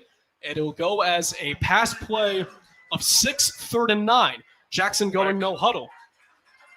Trips left, 1 right. Eckerman on the shotgun will throw deep over the middle of the field. It's caught at the 45-yard line of the Polar Bears. He breaks 2 initial tackles, gets wrestled down to the 47-yard line. Catch made on that one by Rocco Norch, his first grab of the night. It's a first down for Jackson on 3rd and 15.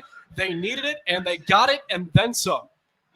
Yeah, Green's going for this weird nickel quarter kind of defense here. I mean, that can work sometimes, but it's definitely leaving open a lot of pockets for the passing play.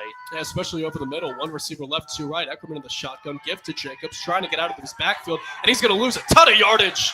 Wrestled down past the 40 with forward progress. They give him the 45-yard line, so in all likelihood, it'll be a loss of 3. Dario Lombardi makes his first tackle of the night, and it's a huge one because it could have been worse for Jackson. Jacobs, got tackled at as far as his own 39. Yeah, definitely the defense at Green's all of a sudden taking, it can do that where you can really push them back when they're going on the running plays. Jackson 14, Green 7, 3.5 minutes left to go here in the first half. Jackson with all 3 timeouts, Green with 2. And right as I say that, Jay Rohr will burn his first timeout. And we'll take a break.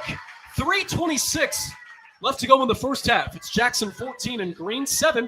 You're listening to High School Football on the Q92 Sports Network, powered by the Sarshone Auto Group. It's time for Purple Raider football. Catch every snap, every score, and every big moment all season long on AM 1310 WDPN. This year, it's even easier to follow the 13-time national champion Mount Union Purple Raiders. Listen live on AM 1310, the WDPN Facebook and X pages, and streaming on the Q92 YouTube channel. Sam Berkwin and Ryan Bevere are back in the booth, bringing you all the action. Don't miss a minute of Mount Union football on AM 1310 WDPN. Welcome back, everybody, inside Robert Fife Stadium at Jackson. Polar Bears on top, 14-7. They have the ball on their own 45. It's a 2nd and 13. Robert, what do you think this Green Bulldogs defense needs to do? Because it seems as though that Jackson has only been beating themselves offensively. I mean, I like what Green's been doing here with a little bit of this mix-up in the defense here. It's honestly something I would do. I've kind of ran stuff like this in Madden, especially what they're doing right now. So trips left to right, 5 wide offense. Look for Eckerman. In the shotgun going sideline, the catch is made. This is number 1 at the 50, breaking a tackle out of bounds at the 46. Gino Szymanski, his first catch, as being pushed out there for Green was number 24. That was Luke Shaw. They made a play alongside the Bulldogs bench to the left. It's a 3rd down and 4 as that one goes for 9. And Jackson sets themselves up here with a good 3rd and short. Twins left, trips right. Eckerman, empty backfield. 2 linebackers in the box, 4-man rush. Eckerman throws to the left, catch is made alongside the 40. Where will they spot it? It'll be right at the 40-yard line. And it'll be a 1st down for the Polar Bears. Gain of 5 on the play. New set of downs, 2:36 at counting left to go in the first half. Yeah, this kind of defense Green's been shaking up here. I mean, it can be good at pushing them back on the running plays, but on the throwing plays, really it leaves open too many pockets. As a reminder, fans, stay tuned for our halftime show. Once this first half comes to a close, we'll give you the Q92 news with our own Jeff Mears. Back in our Alliance studio and analysis and scores from Stark County here in Week 5. Eckerman on 1st and 10 will be wrapped up at the 40 on a read option. Number 11, along with Caden Warner in the linebacker spot, get home. It'll be a 2nd and 10, no gain on the play, or actually a loss of 1. It'll be a 2nd and 11 as we hit the 2-minute mark, as we are under that now here in the first half. Twins left and right. Eckerman shotgun. Jacobs, the running back, at his left hip. Green, or right hip, I should say, as Green has a blitz look, and Jackson will make a change at the line, looking to their sideline on the right. Getting the play call change. Eckerman takes a shotgun snap, drops back to pass. Will throw over the middle. The catch is made on a set. No, they say incomplete.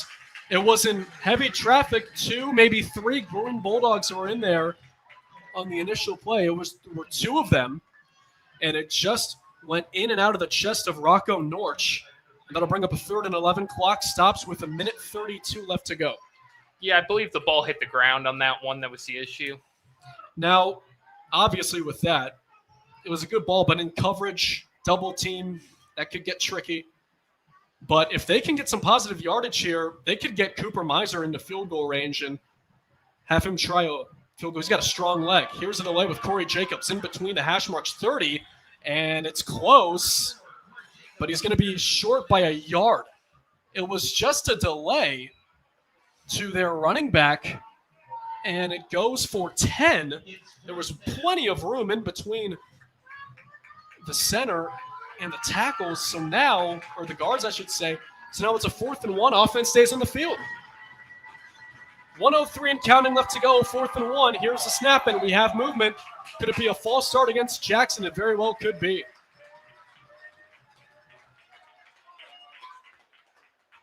And look to be against Elijah Gordon. Here's the call. Disconcerting act against the defense. Whoa! Wow. That somehow goes against Green. Mark Geis is furious. Yelling at the official. He's practically at the 30-yard line. And instead of a 4th down, Jackson granted a break. It's 1st down on the Green 25. Yeah, definitely here. That was a weird episode of this game. Never seen that before. 5 wide offense for Jackson. Eckerman empty backfield. He takes the shotgun snap and rolls right. Immediate pressure. Gets it off 20. The catch is made this time by Norts. 15-10. Strix tackles 5, and he's brought down at the 5-yard line. It's 1st and goal, Jackson. The Polar Bears are in the RG drag red zone, and one of the Bulldogs is slow to get up, and he is face down and just moving his leg.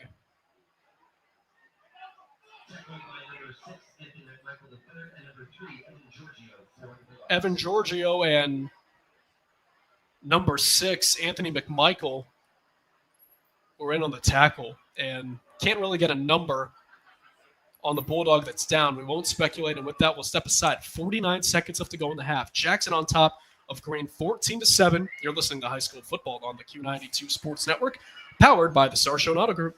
Football fans, Mondays just got better. Join Q92 Sports Live every Monday at 11 a.m. for the Pro Football Hall of Fame Luncheon. Watch on our Facebook, X, and YouTube channels as legends from the high school, college, and pro football world take the mic with inspiring speeches and incredible stories. Don't miss a moment. Like, follow, and subscribe to Q92 Sports on social media and catch every Pro Football Hall of Fame Luncheon live every Monday at 11 on the Q92 Sports Network. Missed the big game? Don't worry, Q92 has you covered. Check out our SoundCloud page where you can relive every exciting moment. From high school football, basketball, baseball, and softball to Mount Union football and basketball, we've got it all. That's every broadcast from this season, and even classics going all the way back to 2016. Follow Q92 Radio on SoundCloud and never miss a play, a call, or the thrill of the game. Q92 Radio on SoundCloud, your home for every game, every season. It's time for Purple Raider football. Catch every snap, every score, and every big moment all season long on AM 1310 WDPN. This year, it's even easier to follow the 13-time national champion, Mount Union Purple Raiders. Listen live on AM 1310, the WDPN Facebook and X pages, and streaming on the Q92 YouTube channel. Sam Berkwin and Ryan Bevere are back in the booth, bringing you all the action. Don't miss a minute of Mount Union football on AM 1310 WDPN. Looking for your home for local sports? Head over to Q92radiosports.com, the official website of Q92 Sports Network. Catch every live broadcast of high school games and Mount Union sports. Stay up to date with the latest local sports stories. Check scores from around the area and never miss a game with our full broadcast schedule. It's everything sports all in one place. Q92radiosports.com, your local sports connection. Welcome back, everybody. That was Evan Giorgio, the injured Bulldog, as he is limping to the sideline. He can't put pressure on that right foot. He's hopping, and we just hope everything's okay with the young man. Talented two-way player. As on 1st and goal from the 5, they give it to Jacobs, going to the corner, lowering the shoulder near the pylon, and they're going to say that he was out of bounds at around the half-yard line. Doesn't really get much closer than that. As it'll go for 4.5. Jackson trying to punch one more home here before the end of the first half, because Green will get the ball to begin the third quarter. So 2nd and goal from the 1. 38 seconds left to go in the half. Eckerman shotgun. We have a flag. And the Polar Bears are going to be guilty of a false start here. False start on the offense, 5 yards. Wait, down.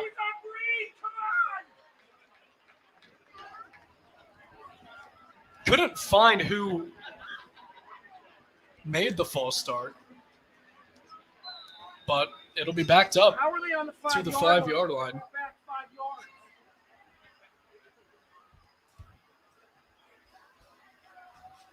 You may have heard that fan who said why is the ball on the 5? Makes a good call, point. Ball is on the 5. Should, in hypothetical, go down to the 6, but regardless, here's a 2nd and goal run, and it's stopped immediately. How about Cam Warner coming out of his linebacker spot like a bull in a china shop? It'll be a loss of 2. Ball will be spotted at the 8, and that'll bring up a 3rd and goal, and Jay Rohr wants to talk things over. We'll keep things here on the network. 14-7, Jackson in front. Have a 3rd and goal on the 7. So, Robert, you had 2 running plays. didn't really go in your favor, along with a false start. What are you calling here if you're head coach Jay Rohr? I'd definitely just go for a straight running of the ball, especially with the amount of defense that Green has been doing. Although if they're going to go back to that kind of nickel quarter kind of defense, you could try to throw the ball, but there may not be enough pockets with this short of a field, with them being this close to the end zone. Yeah, that's not a bad thinking, especially you'll be pitting Green deep in their own territory. Polar Bears coming off a great season in 2024. 8-4 record, 5-1 in the Federal League. Snapped a 17-game losing streak to McKinley, 4-game losing streak to Hoover as the Rail was in Massillon for the first time. They want to share the Federal League title with the Bulldogs, beat Brunswick in this building 24-3, round one of the playoffs. Lost to McKinley in round two here, 35-32. Now they're trying to cash in for 6 more before the break. Throw to the end zone is off the chest of Norch. It's incomplete. That'll bring up a 4th and goal from the 7, and here comes the field goal unit led by kicker Cooper Miser. That was right in his chest. He just popped straight into the air, and it just fell down. Definitely went up like a piece of popcorn. That could have either been, I believe that was actually Max Coles. Hey, but they're in the RG Drake red zone. They are. You can earn and save as Miser's on to try a 25-yard extra point, but Mark Geis will try and ice the senior to try and keep this at a touchdown game if he were to miss. This has been some excellent clock management on both sides of the field tonight. It really has. So Green will have 1 timeout remaining. Jackson still has 2 left. 20 seconds left to go. Miser, a senior. You mentioned it earlier in the broadcast, 2-time letter winner. Definitely has one of the more powerful legs in the Federal League. So if later on in this game, and we mentioned it all night, this is a rivalry that has had great moments towards the end, incredible finishes. If Jackson can somehow get something in a field goal range towards the end of the game, and if it can rest on the leg of Miser, it could very well go in favor of Jackson, as he has a strong right leg. This one, a 25-yard chip shot right down the middle. Miser's ready, and here's the snap. It's good. Hold down. Kick on the way. It is good. 16 seconds remain here in the first half. It's Jackson 17, Green 7. You're listening to high school football on the Q92 Sports Network, powered by the Sarshone Auto Group.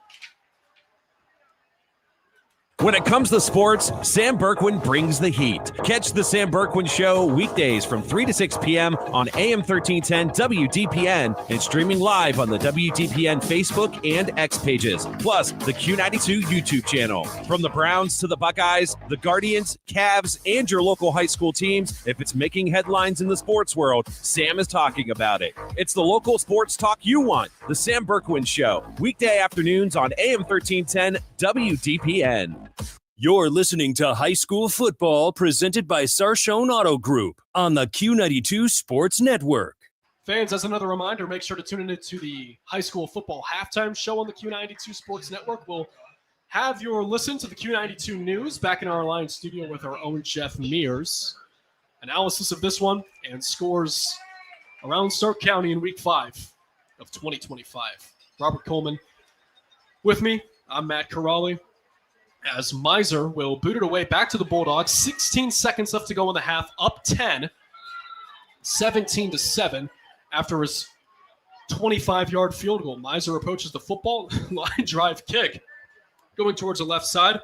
It'll be recovered by Anthony McMichael at the 10, 15-20. Spins out of a tackle or two to about the 23, maybe the 24. That takes 4 seconds off the clock. They have 12 seconds to work with. 1 timeout. Do you try and go see if you can get some points out of this? Or do you just kind of kneel it and call it a half? I mean, you could try really for what it is. Crazier things have happened, especially with this little amount of time in the half. We will have the Bulldog offense take the field to start the second half. They're still tending to Evan Giorgio, working on that right lower leg injury. He is standing, though, which is good. Absolutely. Hunka will go into a kneel down, and that will bring us to the end of the first half. That sees Jackson on top, 17-7. 24 minutes down, 24 to go. We'll be right back with the Q92 Sports High School Football Halftime Show right here on the Q92 Sports Network. Football fans, Mondays just got better. Join Q92 Sports Live every Monday at 11 a.m. for the Pro Football Hall of Fame Luncheon. Watch on our Facebook, X, and YouTube channels as legends from the high school, college, and pro football world take the mic with inspiring speeches and incredible stories. Don't miss a moment. Like, follow, and subscribe to Q92 Sports on social media and catch every Pro Football Hall of Fame Luncheon live every Monday at 11 on the Q92 Sports Network. High school football exemplifies the true meaning of teamwork. At Friends and Family Credit Union, our team of local friendly professionals offer the same true spirit for our members. With a wide array of products from vehicle loans to personal loans, family secure checking with ID Protect, mortgage, home equity line of credit, and more. For over 60 years, we have the game plan for your financial well-being. Visit any of our 3 convenient locations, online or mobile banking. Now, more than ever, it's time to bring a friend into the family. Missed the big game? Don't worry, Q92 has you covered. Check out our SoundCloud page where you can relive every exciting moment. From high school football, basketball, baseball, and softball to Mount Union football and basketball, we've got it all. That's every broadcast from this season, and even classics going all the way back to 2016. Follow Q92 Radio on SoundCloud and never miss a play, a call, or the thrill of the game. Q92 Radio on SoundCloud, your home for every game, every season. Hey, sports fans, want the latest local sports news, game photos, coach and player interviews, and live play-by-play coverage? Then follow Q92 Sports on social media now. We're on Facebook, Instagram, X, Threads, YouTube, and SoundCloud. Like, follow, and subscribe today. Catch the highlights, relive the moments, and stay connected to your hometown teams. Q92 Sports, your home for everything local sports. Real teams, real action, real coverage. Follow Q92 Sports on social media. Welcome in, everybody, to the high school football halftime show on the Q92 Sports Network. Let's send things back to our studios in Alliance and our own Jeff Mears with the Q92 halftime news. Jeff? From the newsroom, I'm Jeff Mears with this halftime edition of Q92 News. A man accused of kidnapping a woman at knife point at a Jackson Township hotel makes his initial court appearance. 38-year-old Jamie Triplett of Canton was arraigned today in Massillon Municipal Court on charges of aggravated robbery, kidnapping, disrupting public services, and aggravated menacing. He pleaded not guilty. Bond was set at $1 million. Triplett allegedly forced a 31-year-old woman into a vehicle at the Roadway Inn on Sunset Strip Northwest Wednesday night. The following morning, they were found at a hotel in Perry Township. The woman was not injured. Triplett is scheduled to return to court Thursday for a preliminary hearing. He was convicted of rape and kidnapping in 2012 and released from prison in February.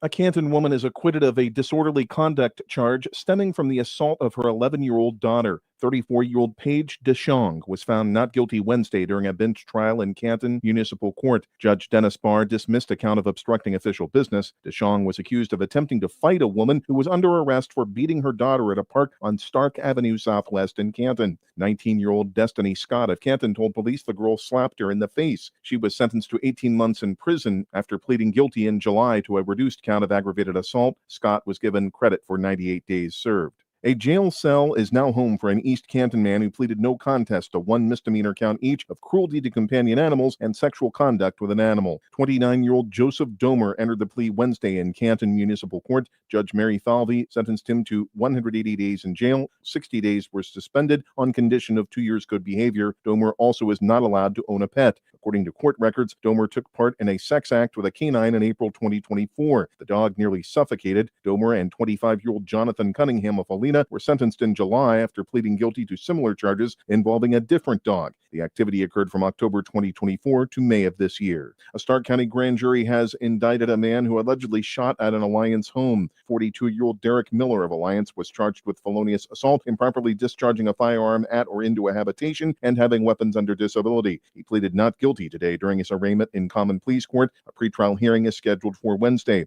On July 28th, Miller allegedly shot at a home on East Ely Street. 2 people were inside when the residence was hit by gunfire. The grand jury declined to indict 2 other suspects. Kurt Conrad submitted a surprise resignation email to board members August 6th as CEO of the Stark Area Regional Transit Authority. Thursday, the board approved a severance package. The repository reports Conrad will receive about $100,000 over a 6-month period. As part of the deal, he must drop any legal claims against SARTA and not work for a public transit agency in Stark or an adjoining county for 6 months. Conrad's letter said he would be leaving in August 2026. A week later, the sides agreed he would leave immediately. Conrad had led SARTA since July 2009. He did not give a reason for his resignation.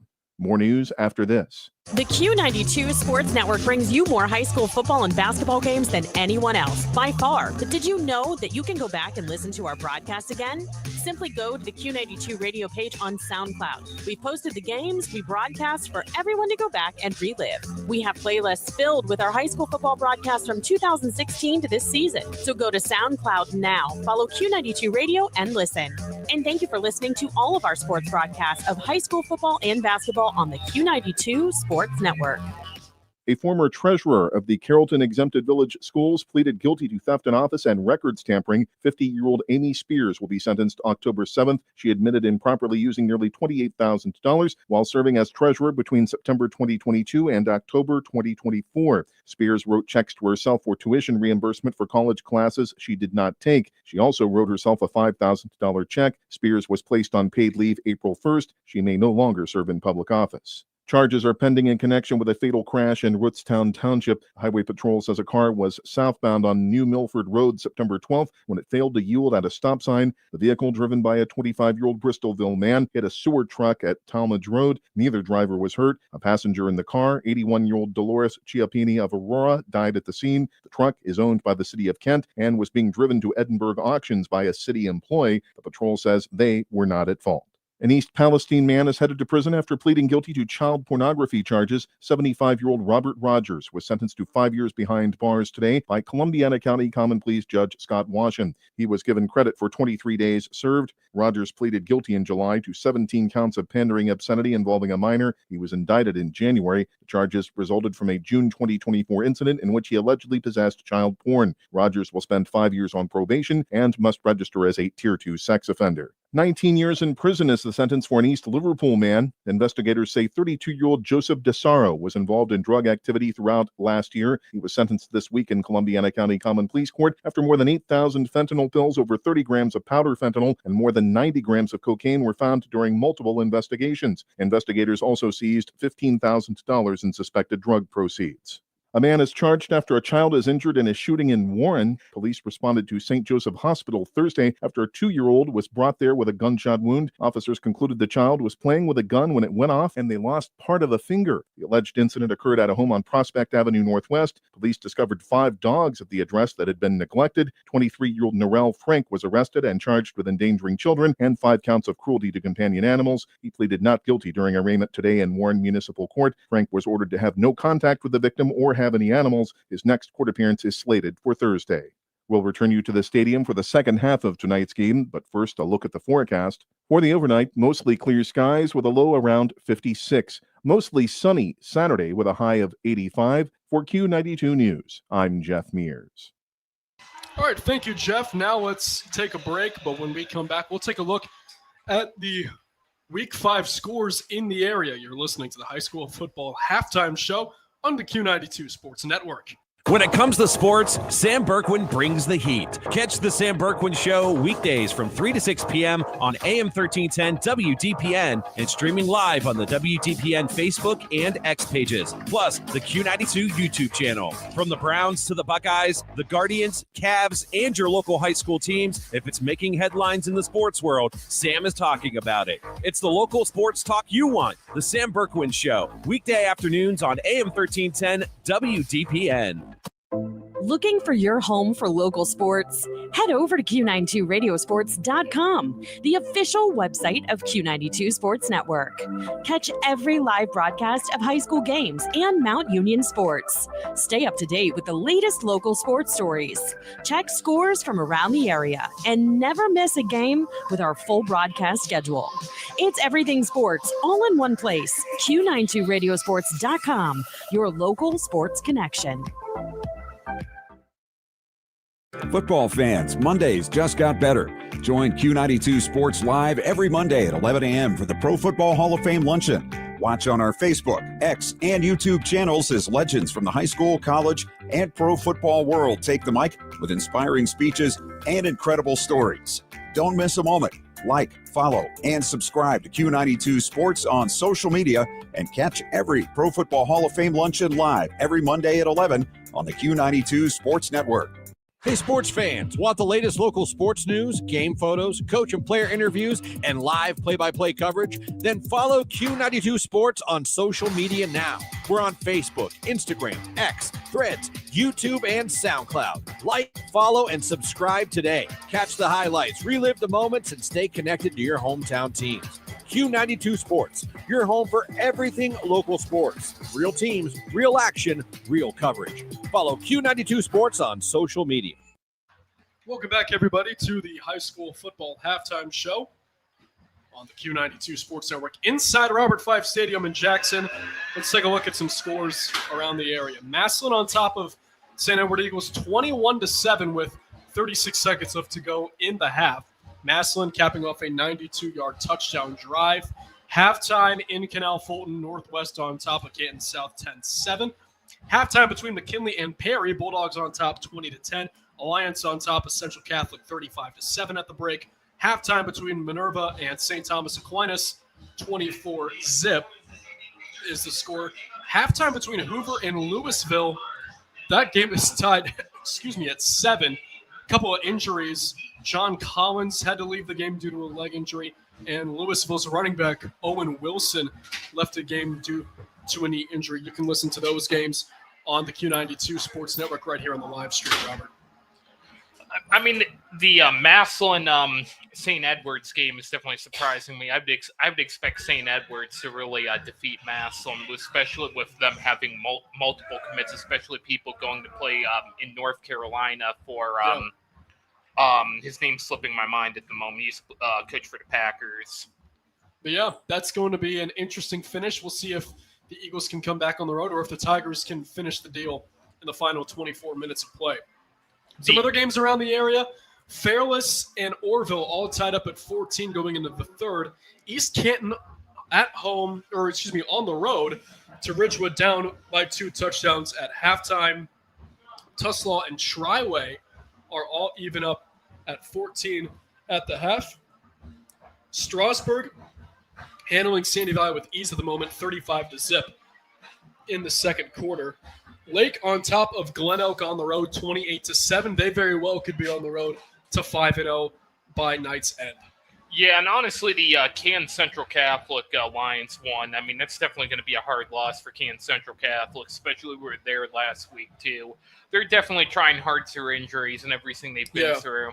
Just short staff, but they give it their all. Like you said, we saw it last week, and they're trying to get a little bit of just any type of momentum that they can, right? Just something positive to look back on film and just try and keep their heads up as they go about an odd year, an injury-riddled year. Well, next year will definitely be one I'll be looking forward to see them play. Absolutely. Hopefully we get to see them. We'll step aside and then give our analysis of this one, plus the highlights that you may have missed in the first 24 minutes of ball. You're listening to the Q92 Sports Network's presentation of high school football, presented by the Sarshone Auto Group. When it comes to sports, Sam Berkwin brings the heat. Catch the Sam Berkwin Show weekdays from 3 to 6 p.m. on AM 1310 WDPN and streaming live on the WDPN Facebook and X pages, plus the Q92 YouTube channel. From the Browns to the Buckeyes, the Guardians, Cavs, and your local high school teams, if it's making headlines in the sports world, Sam is talking about it. It's the local sports talk you want. The Sam Berkwin Show, weekday afternoons on AM 1310 WDPN. Looking for your home for local sports? Head over to Q92radiosports.com, the official website of Q92 Sports Network. Catch every live broadcast of high school games and Mount Union sports. Stay up to date with the latest local sports stories. Check scores from around the area and never miss a game with our full broadcast schedule. It's everything sports all in one place. Q92radiosports.com, your local sports connection.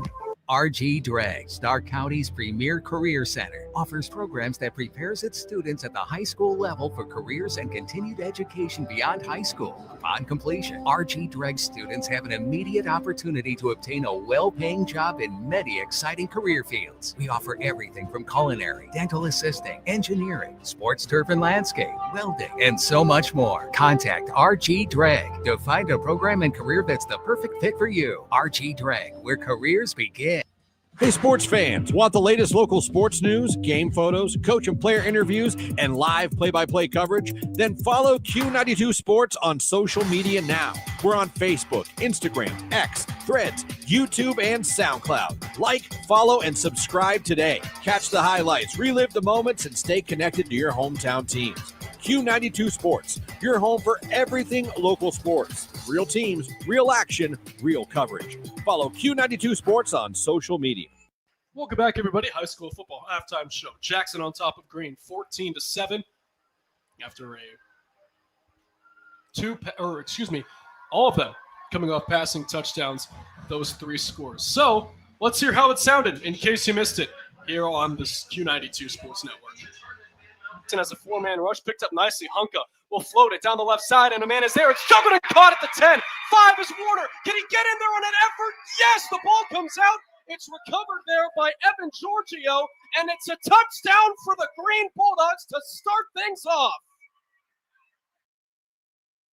Wanting it all down the right side. He's got a man in stride. It's caught 20, 15, 10, 5. Roll out the red carpet for Max Coles and a Jackson touchdown. And it is a battle for, they say, touchdown! And that was the highlights of the half. 14-7 our score between Jackson and Green. I'm Matt Caroli. That's Robert Coleman. Robert, your thoughts of this first half that has highlighted and headlined by offense. 14-7. 3 touchdowns through the first 24 minutes of action here. I got to give you this. Both quarterbacks are sending balls into orbit. You have receivers either getting their award for best astronaut of the year or inventing their own invisible ladder. Some of Green's defense, honestly, I'd say is pretty interesting. It's a lot of stuff that I've ran in video games before, so I'd say it can work for what they're trying to do. You just got to make sure that they're only doing a running game, and it leaves open a big pocket in the throwing game. But it's definitely been an interesting one, especially on the play side, too. I think Green was using the shotgun heavily at the first half of this game, I believe, the first half. Yeah. Am I right? Yeah. As Jackson takes the field out of their locker room, it seems to me, actually, that's their special teamers as the Jackson Polar Bear Marching Band, part of the Purple Army, they call it here at Jackson High, is given their performance. What did you think about the running backs? Because obviously this is a big quarterback battle, right? Tyson Hunka, Lucas Zickerman, but Corey Jacobs, and especially for Green in the form of Anthony McMichael III, they've been putting on a good show. They've had real good moments in terms of what they can do in terms of the running attack. Yeah, definitely. And those are definitely favorite targets of the quarterback. And even though he's not really a running back, Evan Giorgio, too, he definitely was putting on a pretty good show, even though he's now injured at the moment. I hope he's doing better. Yeah, we'll give an update on that as soon as we know. What did you think about defensively, especially for the Jackson Polar Bears? Because they did have that opening drive touchdown, but ever since then, they've been solid, man. It's just been real good physical football as they are letting Green kind of earn it here and after that opening drive score. Yeah, they're definitely showing the meaning of Federal League football, except for the beginning part of the first half of this game. They really have not let anything go.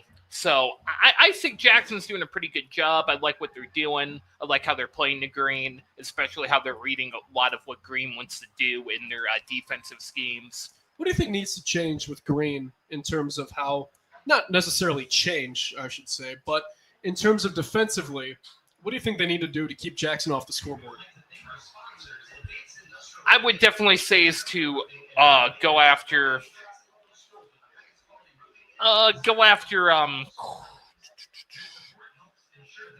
Is it Eckerman?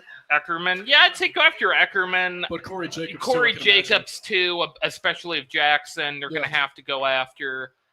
They're definitely going to have to make sure they swarm him, and especially too for Jackson's quarterback. If I was Green's defense, I'd be all over that guy because he's definitely going to try to send balls into orbit more in the second half. Yeah, we could see that arm kind of get unleashed for the Bulldogs as Green trots back out onto the field here.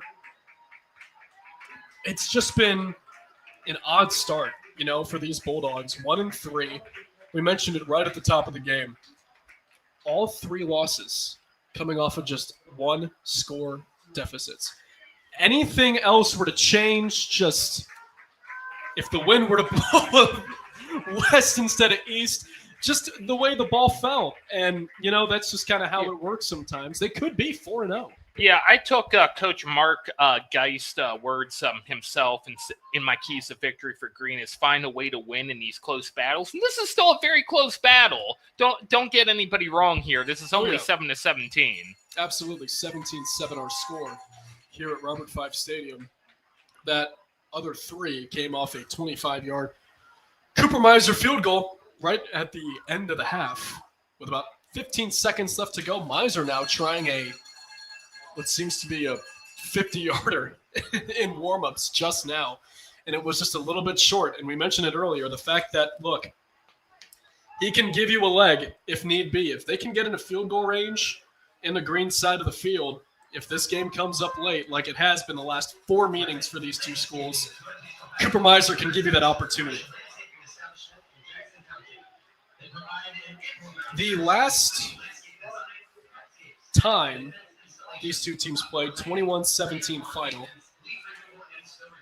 Green won it at Bulldog Stadium. It was a touchdown off a pass deflection with 6 seconds left to go. Heck, I remember when Green first joined the Federal League. Yeah, back in 2015. Yeah, I was at McKinley when that was happening, and I was there for their first game between McKinley and Green. I believe that was a victory at that time, too, but they definitely earned their spot in the Federal League, and they're definitely going to be a mainstay for the future wherever this Federal League goes. These 2 teams have gone back and forth in terms of wins. Jackson leads the all-time series with Green, 14-6 overall. But since the Bulldogs joined the Federal League 10 years ago, Green has just won twice, and that first win came in 2022. Now, granted, a 2-touchdown deficit, nothing to slide at in terms of trying to make that comeback. They won it 29-28, 2-point conversion with 44 seconds to go back in 2022, as both of these programs find themselves kind of in the middle of the Federal League, kind of starting to look up. A lot of them have 3 or 4 win seasons so far, and it's going to be interesting to see how this all kind of unfolds here as we go along, as we finish out September and head into the months of October. Especially Hoover and Perry, too. Yeah. They've definitely been a surprise in the Federal League. Hoover 4-0, Perry 3-1. We'll have that game in a few weeks in terms of the Panthers and the Vikings scoring off in North Canton. That's going to be in Week 8. As for the Vikings, 4-0 for the first time in a long time. They're also battling a undefeated Louisville team, and we just got an update. Battling a cough, if you can tell. This is really just the Dickens in terms of something's going around. I'll try and find my voice once this game's over.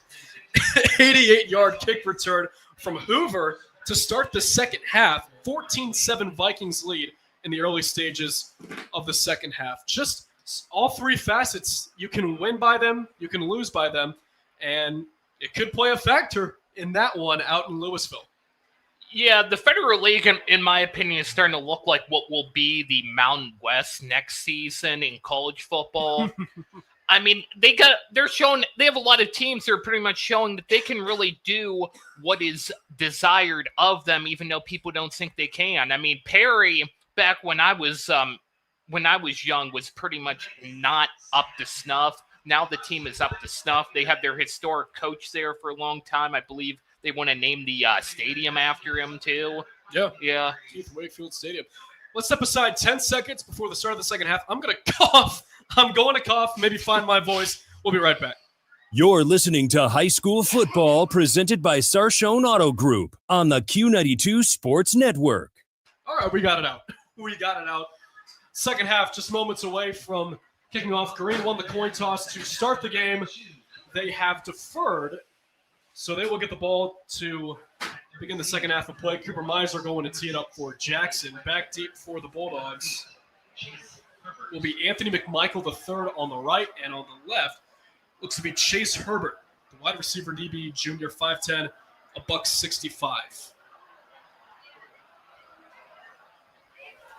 Jackson will kick it off, going left to right. Miser puts his right arm up in the air, approaches the football. It's a kick that kind of looks like a pass as he kind of got the side of the football. It's a turn by McMichael at the goal line. 10, 15, 20. Gets through a hole. 25. He's brought down there. Tackle made on the stop for Jackson was number 99, Jansen Wakely. First time we called his name tonight.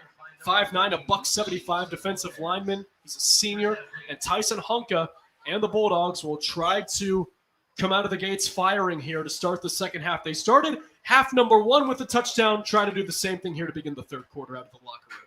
Yeah, definitely. They're definitely going to have to read here for the openings. On 1st and 10, 11:53 left to go in the third. Two receivers left, two to the right. Anthony McMichael will now line up near the line. Here's a snap. They send a man in motion on the give for Green. This is number 20 in Evan Reed as he's brought down past the 35 to the 37-yard line on the underround on the left side. It's a gain of 12 and a Green Bulldogs first down. Evan Reed's first carry of the night. One of the more dynamic players in the area. He ran for over 700 yards from scrimmage and 13 touchdowns on 2 kick returns last year. And alongside that, made 40 tackles, nothing too crazy. 2 receivers left, 3 right. Hunka, shoulder fake, throw along the sideline. Catch is made into Polar Bear territory along the 42 of Jackson. On the catch was number 13, Ben Bronick, his 4th reception of the night. First down, Green. A nice passing play there for the Bulldogs to give themselves a little bit of mojo here going down the field right to left. Bonus for number 13, Ben Bronick, for just being there. That's something a lot of players really can't do, but yeah, good route run there as well. 1 left, 2 right receivers. Here's the snap. A give to Caden Warner on the right side, turning on the Jets 40. Along the right sideline, 36 as he gets leveled out of bounds by Reese Myers. 4th tackle on the night for Myers. As that was a run of 5. It'll be 2nd and 5. Ball was spotted at the 36-yard line of Jackson. They're actually going to give him 7 on the play. So it'll be a 2nd and 3. 2 receivers left, 1 right. In the pistol are the Bulldogs. Hunk in the shotgun. Here's the snap. It's a give to number 0.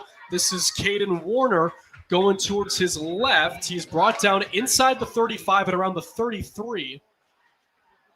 And it all depends on where they're going to spot it. He might be a yard short. And they're going to say he got it. First down, he got tackled right on the line to gain. Says our line judges. As the Bulldogs offense continuing to move efficiently and with both assets of the game, run and pass. Yep, definitely doing the dual threat here on both sides of this thing. That's going to definitely be the best for them. Under 10 minutes and counting to go here in the third quarter. Jackson on top, 17-7. Here's a run with Warner to the 30.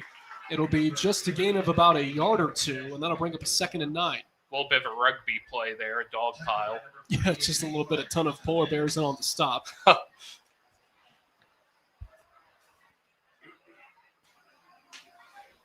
So it's a gain of 4 when all's said and done, and it'll be a 2nd down at 6. 1 receiver left. Lone man is number 18, Aiden Rice. 2 right.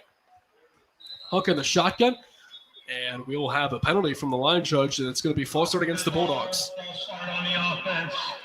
5 yards, 2nd down. All right, so they'll back it up. And the Reed second down.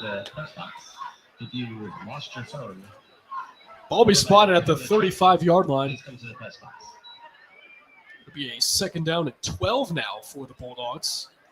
Ball spotted at the 35-yard line of Jackson. Green's holding up an Ohio State sign. Yeah, but that can mean anything. 9 minutes left to go and counting here in the third. Two receivers left, one right. Hunka fakes a pitch, keeps it himself up the middle. He'll be tackled down at the 35-yard line. No gain when all said and done. And that'll bring up a 3rd and 12. Number of good substitutions coming in for Green. Most notably, the running back Caden Warner now into the game for the Bulldogs. it's 3rd down. As Green will try to... You got to let Hunka air this out, right? We talked about how there was a good mix of both offensive elements, but now it's been a couple of runs, back-to-back plays. On this 3rd and 12, we'll see if they do so. Here's Hunka back to pass, rolling, trying to escape left. Gets away from a sack, 40. He'll take off and run, 35, 30. 25, stays on his feet, 20 along the left sideline. He's tackled out of bounds at around the 15. A flag is down. And Hunka walking off a little gingerly, but seems to be all right. He had a little bit of a trip there, almost like he was slipping on ice. And with him working along the sideline, this could be a late hit.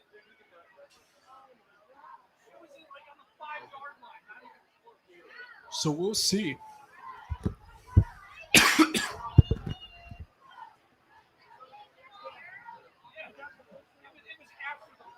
No signal yet. Now a referee comes out. Here's the call. On the run, walk in the back, number 18 on the offense. 10 yards, 3rd down. Wow. So that'll go against Aiden Rice. And now it's decision time for Mark Geisen Company.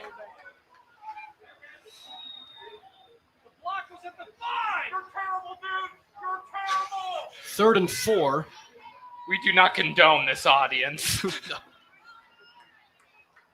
Bulldog fans are sitting right below us here at Robert 5. Two receivers left, trips right. Here's Hunka in the shotgun trying to take it up the middle himself, and he gets devoured. Might be a loss, might not. There was a late shove and no flags, and this Bulldog fan base is not too happy about it. I keep thinking Angel Martinez and the infamous MLB umpire. Yeah, Will Angel Martinez. Yeah.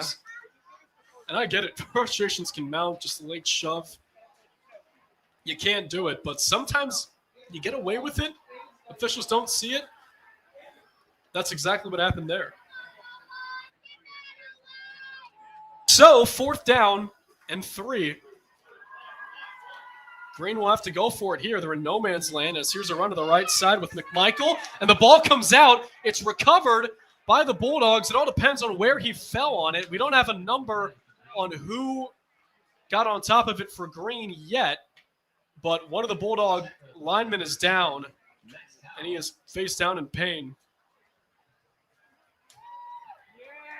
Might be number 21. Now that looks to be 67. One of the linemen, Robert Brooks Jr., the senior. Sit down, coach. Get off the field. So we'll step aside. 4th down.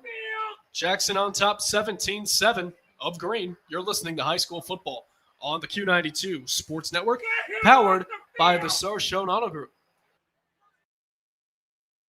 It's time for Purple Raider football. Catch every snap, every score, and every big moment all season long on AM 1310 WDPN. This year, it's even easier to follow the 13-time national champion Mount Union Purple Raiders. Listen live on AM 1310, the WDPN Facebook and X pages, and streaming on the Q92 YouTube channel. Sam Berkwin and Ryan Bevere are back in the booth, bringing you all the action. Don't miss a minute of Mount Union football on AM 1310 WDPN. Missed the big game? Don't worry. Q92 has you covered. Check out our SoundCloud page where you can relive every exciting moment. From high school football, basketball, baseball, and softball to Mount Union football and basketball, we've got it all. That's every broadcast from this season and even classics going all the way back to 2016. Follow Q92 Radio on SoundCloud and never miss a play, a call, or the thrill of the game. Q92 Radio on SoundCloud, your home for every game, every season. When it comes to sports, Sam Berkwin brings the heat. Catch the Sam Berkwin Show weekdays from 3 to 6 p.m. on AM 1310 WDPN and streaming live on the WDPN Facebook and X pages, plus the Q92 YouTube channel. From the Browns to the Buckeyes, the Guardians, Cavs, and your local high school teams, if it's making headlines in the sports world, Sam is talking about it. It's the local sports talk you want. The Sam Berkwin Show, weekday afternoons on AM 1310 WDPN. You're listening to High School Football presented by Sarshone Auto Group on the Q92 Sports Network. Welcome back to Robert Fife Stadium, everybody. As for Green, that was Robert Brooks Jr. He had to be gradually set up, then hopped along with the help of his teammates and coaches. Now he's putting some pressure on both legs and feet. He'll be tended to along the bench. We'll give an update on him. No sign of Evan Giorgio, who got injured in the first half. We'll keep you posted, however, as for this one, a run up the middle. Someone lost their one of the linemen. That was Dario Lombardi, who will have to come back in. So it'll be a 2nd and 5 now. Now in for the Bulldogs on this play will be Seth Meadows. For high school rules, helmet comes off. You got to sit out a play. I did not know that. Yeah, that's for safety and just making sure. Oh, like keeping kids healthy. Concussions. Yeah. So on 2nd and 5, 6:53 left to go in the third quarter. Ball was spotted in the RG Drag red zone. Learn, earn, and save. One receiver left, 2 right. In the pistol is Tyson Hunka, takes a snap and the handoff. This is to number 20, Evan Reed, going towards the right side, moving the pile, 10. Reed still going at the 5. Evan Reed inside the 5 to the 3. What a run on Evan Reed's first touch of the night. 6'1", 210. And you got to love that if you're a Bulldog fan. First we had astronauts, now we got people breaking the sound barrier. Yeah. Tough physical run there. 6:29 and counting left to go. It's a 1st and goal here in the third. Hunka, give. Reed up the middle, breaks a few tackles and is in. And it's a touchdown for the Bulldogs.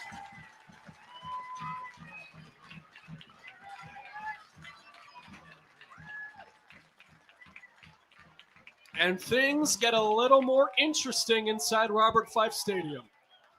I said this is going to be a fencing battle for sure. Absolutely. Now on to try the PAT. Logan Neurot. To hold it will be Caden Heimberger. And it looks as though we'll have a late substitution. Now in for on the line for the Bulldogs, number 58, Taranpreet Singh. Here's the snap. It's good. Hold down. And extra point from Logan Neurot is good. 6:22 left to go in the third. Jackson 17, Green 14. You're listening to High School Football on the Q92 Sports Network, powered by the Sarshone Auto Group. It's time for Purple Raider football. Catch every snap, every score, and every big moment all season long on AM 1310 WDPN. This year, it's even easier to follow the 13-time national champion, Mount Union Purple Raiders. Listen live on AM 1310, the WDPN Facebook and X pages, and streaming on the Q92 YouTube channel. Sam Berkwin and Ryan Bevere are back in the booth, bringing you all the action. Don't miss a minute of Mount Union football on AM 1310 WDPN. This is head coach Jay Rohr from the Jackson Polar Bears. You're listening to High School Football on the Q92 Sports Network. Inside Robert Fife Stadium, the home of Jay Rohr's Jackson Polar Bears. And defensively, not the best start to the second half that they'd wanted. Green takes over 5.5 minutes off the clock on their opening drive, as they will punch it in for 6 and have now made it a 17-14 ball game, Robert. Yeah, this is definitely, as I said, going to be a fencing battle, and it still could be anybody's game. Absolutely. We'll see how it all goes down. These two teams have a history of winning games on the final moments, either team. And we'll see what this year's edition has in store. Logan Neurot approaches the football. It's a line drive kick, taking a few bounces. It'll be taken at around the 22-yard line by number 1, Gino Szymanski, going towards the right side. Now changing field, 35. Szymanski with a flag. We do have a flag, 45-50, 45. It'll be tackled down at the green 40, but hold everything because we might have a block in the back on the Polar Bears.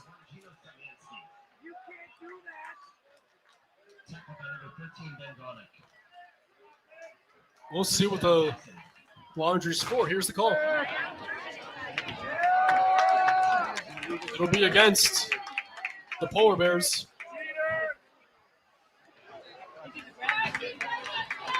Blindside block during the return, number 12 on the receiving team. 15 yards, first down.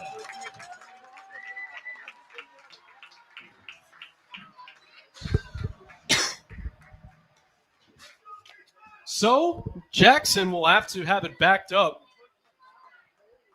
to their 31-yard line. And the offense will have to work downfield again to try and add on to their lead. 2 receivers left, 1 right. Lone man out wide is Micah Regenbach. Here's Eckerman in the shotgun. The give to Corey Jacobs, right side. Trying to work through the hole, spins out of an initial tackle, and another refusing to go down. He gets pushed back. Where would forward progress take him? There's a late shove, no flags. And that's going to be just a run of about a hard-earned run, I should say, 5. As Green tried to push him back, but he ends up getting 5 yards on it when all said and done on a very physical run from a very physical runner. Yeah, and Green's going for those kind of plays again that can really go after the running plays. Yeah, 6'1", 185 is Jacobs. He goes out wide to the left along with 2 others and 2 to the right. Eckerman in an empty backfield shotgun, 3-man rush, throwing, left side catch made. This is Gino Szymanski along the sideline, getting tripped up at around the 35, and he'll be brought down at around the 36. On the charge there for the Bulldogs was number 1, Ken Horner. That'll bring up a 3rd down.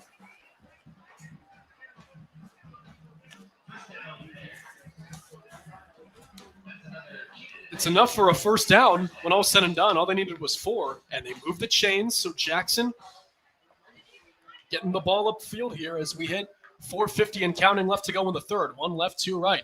Here's a handoff to Jacobs left side, 40. And Jacobs out of bounds at around the 45-yard line. And another late flag comes in. Oh, And it looks as though we have a little exchange of words between Green and Jackson along the sideline. And with the way these games have gone, especially for the guys that have been here before, there is no love lost. 24 on the defense, 15 yards, first down. So it'll be against Luke Shaw, the veteran linebacker, 5'9", a $185 junior. And now with that, Jackson has the ball in green territory.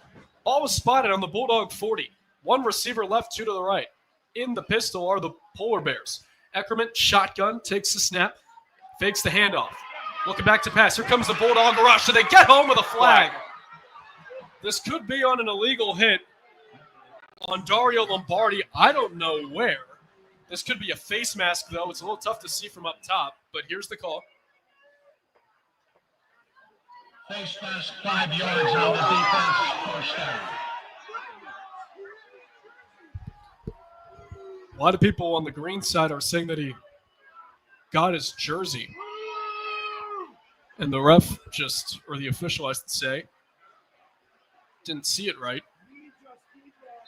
But man, regardless, it's a tough break. And now we have an official's timeout. With that, we'll take a quick break. 4:35 left to go in the 3rd. It's Jackson 17, Green 14. You're listening to High School Football on the Q92 Sports Network, powered by the Sarshone Auto Group. Looking for your home for local sports? Head over to Q92radiosports.com, the official website of Q92 Sports Network. Catch every live broadcast of high school games and Mount Union sports. Stay up to date with the latest local sports stories. Check scores from around the area and never miss a game with our full broadcast schedule. It's everything sports all in one place. Q92radiosports.com, your local sports connection. Welcome back, everyone. Well,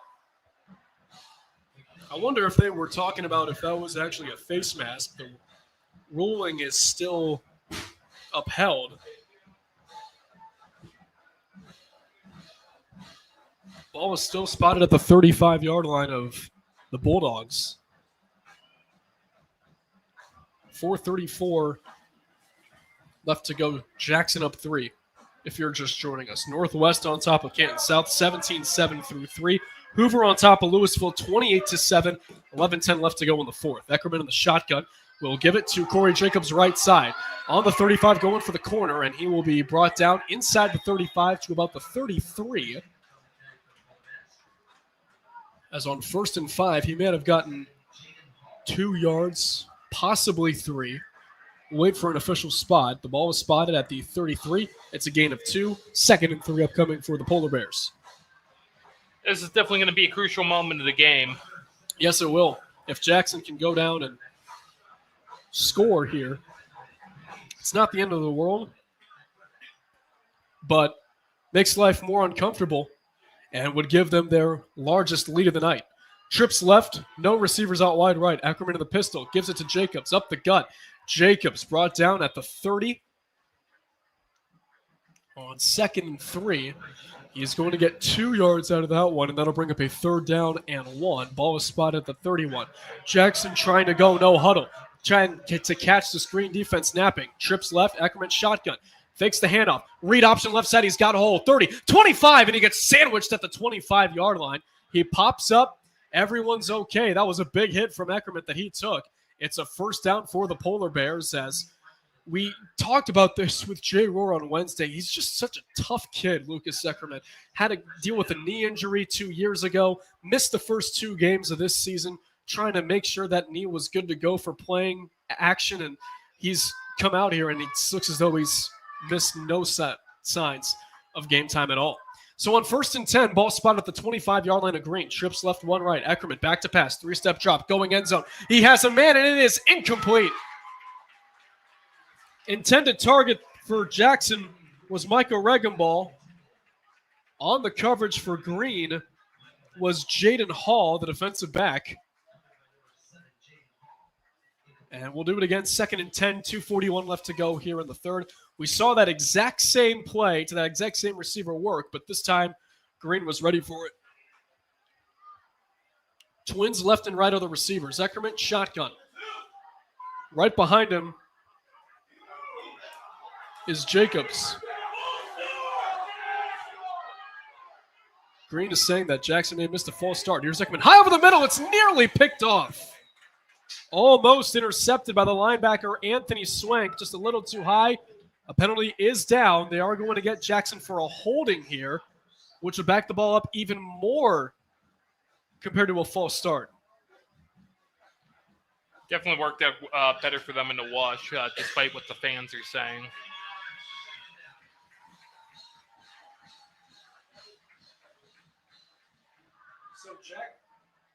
So Jackson will have to now set up shop from their 35-yard line, or should I say on the Green 35. 2:36 and counting left to go in the third. Jackson on top of Green, 17-14. Glad you're with us. The Q92 Sports Network. Twins left, Trips right are the receivers. Eckerman, empty backfield in the shotgun. Takes a snap, 3-man rush. Here comes the pressure. Eckerman hit as he throws it right sideline. It's juggled and dropped. In and out of the hands of Rocco Norch. And that'll bring up a 3rd and long here for Jackson. It'll be a 3rd and 20 with 2.5 minutes exactly left to go here in the third. Just sometimes you get guys open And it happens as much as you train for it. Just kind of those weird moments where the ball just pops out of your hands, Robert. Yeah, he probably didn't really see it coming per se all the way. Right. Yeah. Got to work on agility drills for that. 3rd and 20. Twins left and right. Green fans making some noise here. And here comes a sack of Dario Lombardi. Like a bat out of hell, Lombardi comes in and gets to Lucas Eckerman. A big-time sack for the Bulldogs. That'll bring up 4th down with 2:11 left to go here in the 3rd. Whew. Just full-on blitz, untouched for the 6', 220-pound lineman. Cooper Miser on to boot it away, and this one nearly blocked, but it's up, and it'll be taken in on the 5, and it's muffed! It's out! The Polar Bears have it, I believe! They do! Yep.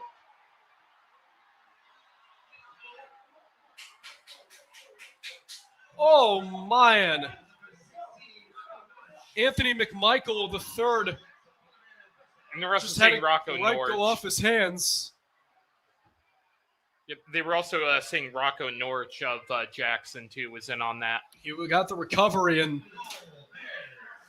Jackson gets a huge break here in the 3rd and will look to capitalize. They're automatically set up in the RG drag red zone. The ball was spotted on the left hash at the 7-yard line as this Polar Bear offensive unit takes the field. 1 receiver left, 2 right.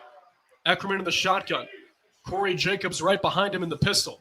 Eckerman takes a snap. Give to Jacobs. Nice hesitation move to the left with room and the touchdown. Wow.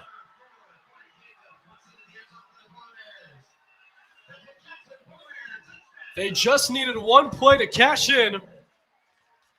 And Jackson has their largest lead of the night. This is definitely a different game for Green, what they've had in the past. This isn't turning out to really be as much of a close game as what they've had in the past. Well, never say never, Robert. Yeah. It's only 10 points. They do have the experience to... Especially that play just a couple seconds ago, too. I'm kind of shocked on that. Extra point from Cooper Miser is up and good. 1:40 left to go here in the 3rd quarter. It's Jackson 24, Green 14. We'll step aside. You're listening to High School Football on the Q92 Sports Network. It's powered by the Sarshone Auto Group. Football fans, Mondays just got better. Join Q92 Sports Live every Monday at 11 a.m. for the Pro Football Hall of Fame Luncheon. Watch on our Facebook, X, and YouTube channels as legends from the high school, college, and pro football world take the mic with inspiring speeches and incredible stories. Don't miss a moment. Like, follow, and subscribe to Q92 Sports on social media and catch every Pro Football Hall of Fame Luncheon live every Monday at 11 on the Q92 Sports Network. You're listening to High School Football presented by Sarshone Auto Group on the Q92 Sports Network. 24-14. Green in front of Jackson. In terms of the injuries that we were talking about for the Bulldogs, no sign of Evan Giorgio, and they're still tending to that looks to be Robert Brooks Jr., the lineman, on the sideline. Jackson cashes in off the turnover, gets out to a huge 10-point lead, their largest of the night. As we'll see how this Bulldog offense can recover and respond. Because all of a sudden you get in the end zone and it's back to a 3-point game. And momentum once again goes into your favor. But Cooper Miser will approach the football. And it's an onside kick. And do the Polar Bears get it? It's free. Jackson says they did. No signal yet from the officials. And how about this dice roll if it works? And it does for the Polar Bears. They fall on it at the 49-yard line of Green. And the risk for Jay Rohr and the Polar Bears becomes a reward. I gotta say that Jackson's favorite song tonight's probably, I forget who does it, but Jump On It. Oh my gosh.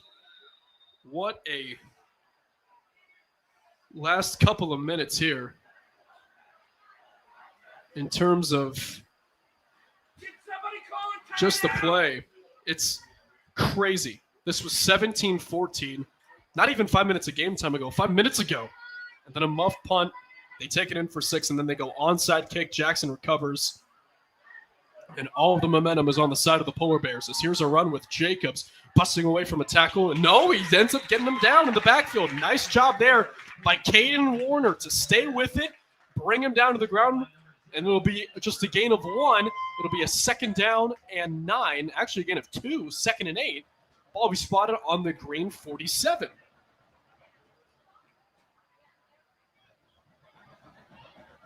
$112 and counting left to go in the third. This has been a fun one so far, and even though things have gone the way of Jackson here late in the third, this one is far from over. Trips left, 1 right. Ackerman in the shotgun. Jacobs to his right hip. Here's the snap. Ackerman, unreformed man rush. He loses the ball, and the Bulldogs have it. No, that's actually just the indicator of an orange mark from the official that the ball came out. Green recovers it. It is Josh Taylor, the senior defensive lineman. Anything can happen with these two teams get together. With 49 seconds left to go in the third, each team now has a turnover, and we'll see if the Bulldogs can cash it in for points. They could. It's still a 10-point game. It is, but man alive. Now Green is set up on Jackson's side of the field. Ball was spotted on the 48. 1 receiver left, 2 right. In the pistol of the Bulldogs. Hunka takes the snap. This is a give to the running back. This is Evan Reed. Gain of a couple. They're going to say it's worth 2. It'll be a 2nd down and 8 from the 46-yard line.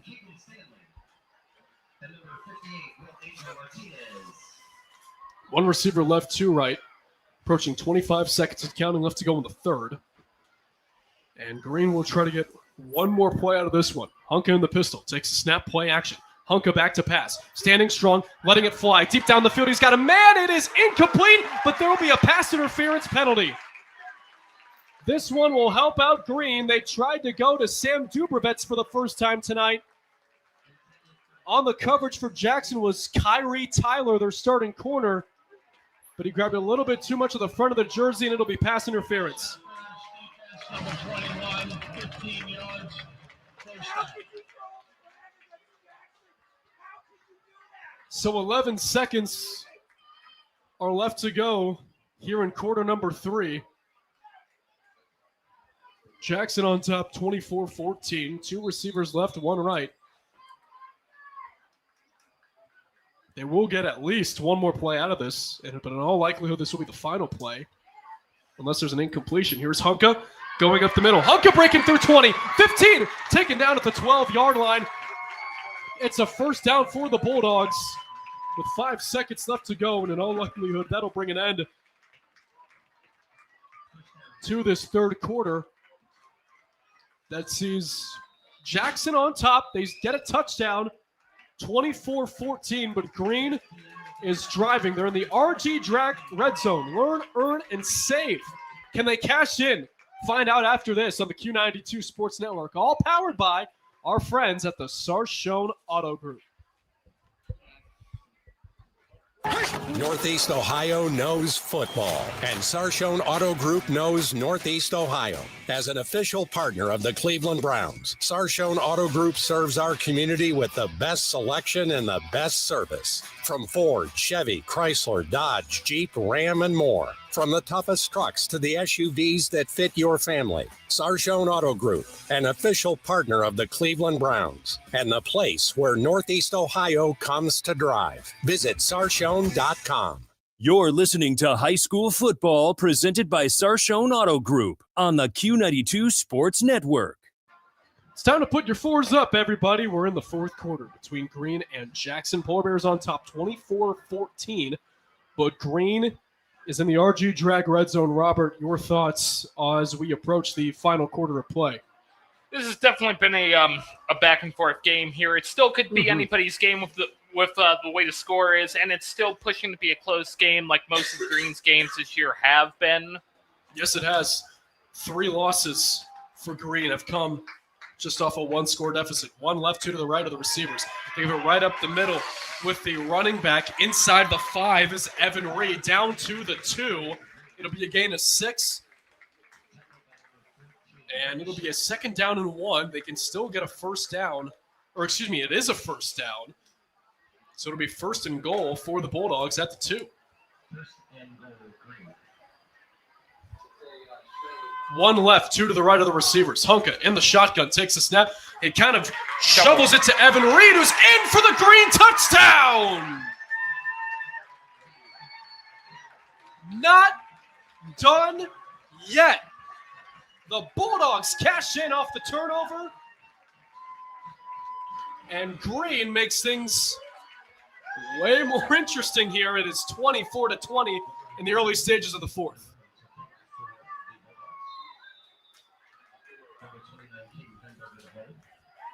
It's going to kick it away for Green. It's Logan Neuroyd. It's up, and it's good. We're back to 3-point deficit, 24-21. What a game here. Unbelievable.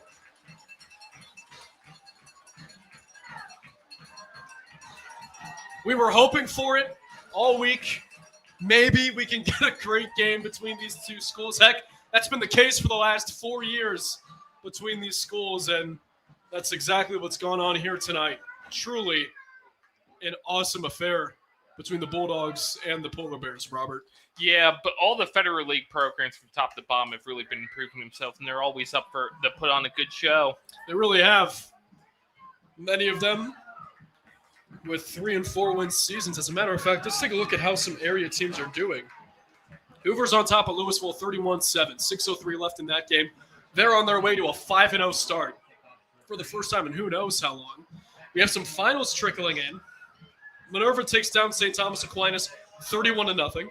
Alliance at home dominates Central Catholic, 42-7. Aviators are 4-1, along with the Minerva Lions, who are now 4-1. One of the great feel-good stories of the year. Yeah, I believe we'll be doing their game next week. We will. They'll be hosting West Branch. You can join Robert and I for that one. See if head coach Zach Slates can take down one of the top teams in the EBC in West Branch.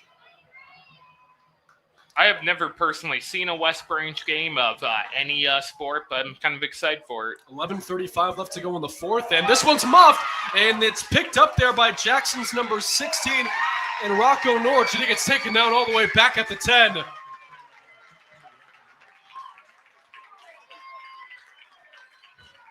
That looked to be Sam Dubervets on the tackle, finishing the job as the Bulldogs show up defensively here. And partner, it seemed to be crazy like a couple minutes ago, but now the tide has turned into the favor of the road team here. You have Jackson's offense backed up, but this offensive unit for the Polar Bears can do damage. That's the one thing. Yeah, I mean, definitely. And Green's had a lot of setbacks this game, but they're definitely still hanging in on it. One receiver to the left, 2 to the right. Eckerman in the pistol, Corey Jacobs right behind him. Eckerman takes the shotgun snap, 3-step drop back to pass, throwing it over the little left field. It's incomplete. There's a PI flag.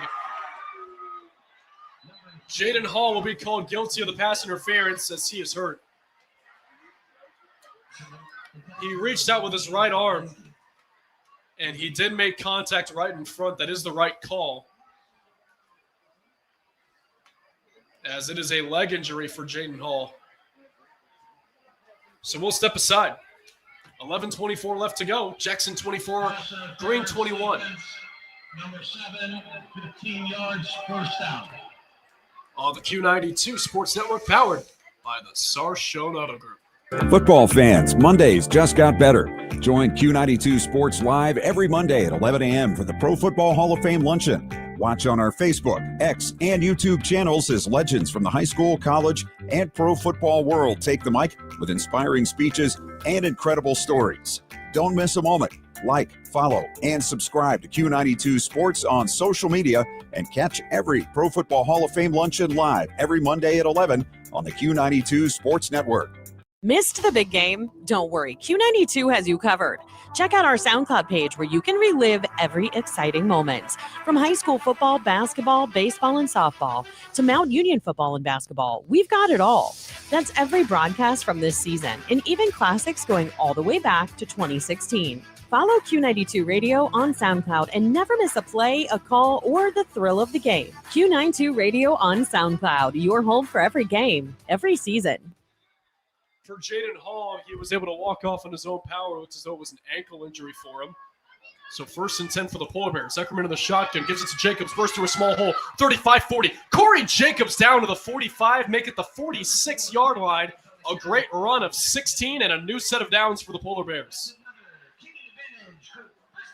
Corey Jacobs has had a great night on the ground here,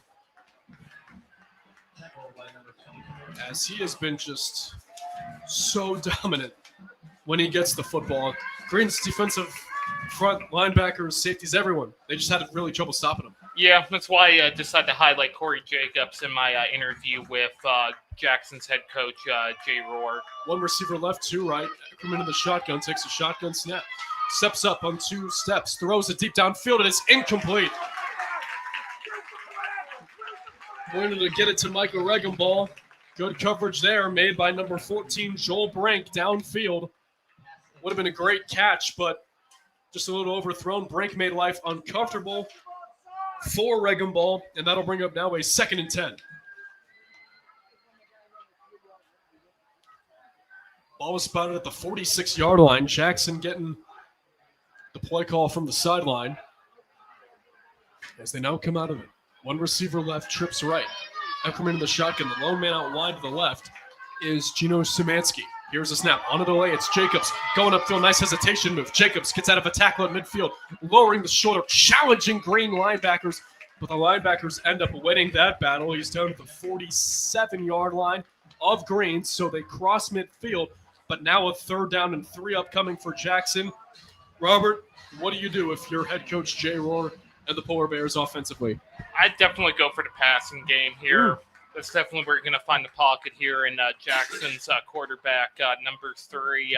Eckerman is definitely good. That's definitely his strong suit. As long as he can get somebody to get there for Jackson and to hold on to the pass. 5 wide offensively. Here's Eckerman with a man in his face. Gets it off. It's caught.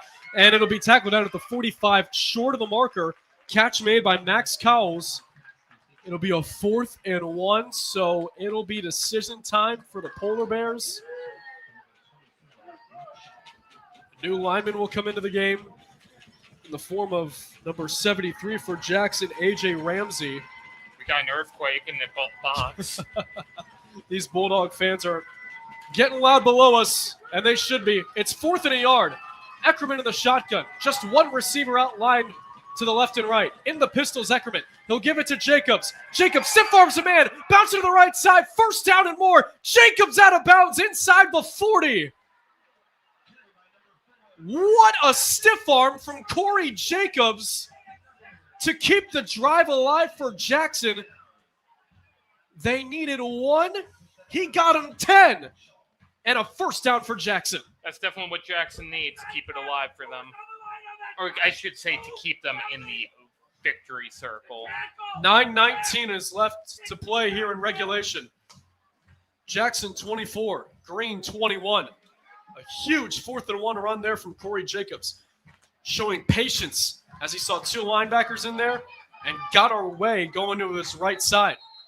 And we will have a whistle, and Jay Rohr will have to use the timeout.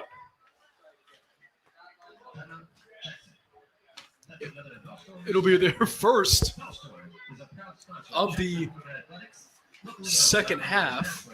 And as a reminder, all timeouts is brought to you by Friends and Family Credit Union. It's time to bring a friend in the family. We'll step aside. You're listening to High School Football on the Q92 Sports Network. Hey, sports fans, want the latest local sports news, game photos, coach and player interviews, and live play-by-play coverage? Then follow Q92 Sports on social media now. We're on Facebook, Instagram, X, Threads, YouTube, and SoundCloud. Like, follow, and subscribe today. Catch the highlights, relive the moments, and stay connected to your hometown teams. Q92 Sports, your home for everything local sports. Real teams, real action, real coverage. Follow Q92 Sports on social media. 9:19 left to go here in the fourth. Jackson 24, Green 21. We've said it all night. These two teams have a history together of games coming down to the wire, and we're hoping that that'll be the case so far in the next 9:19 of gameplay. Two receivers left, none to the right. Eckerman in the pistol. Give to Jacobs, left side. Jacobs with a hole, 35. Jacobs stutter, gets out of it 30, and he's out of bounds at around the 25-yard line. As it'll be another first down for Jackson. Oh, no, they're going to say that he was short by a half yard. It is literally second in inches. He's out of bounds. Ball spotted at the Green 27. Clock stopped with 9:11 left to go.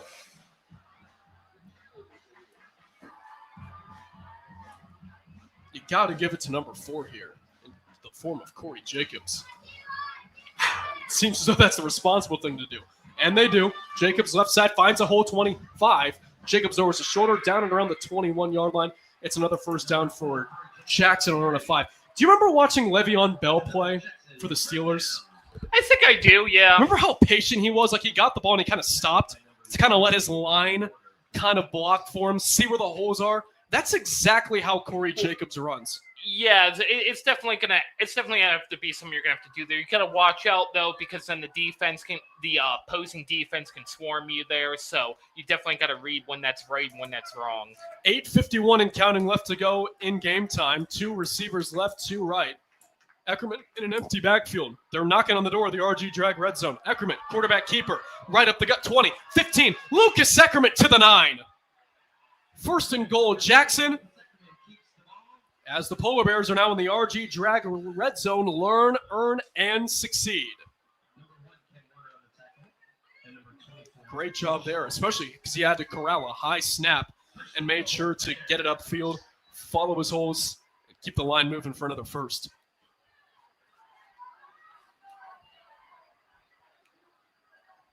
Ball was spotted at the 9.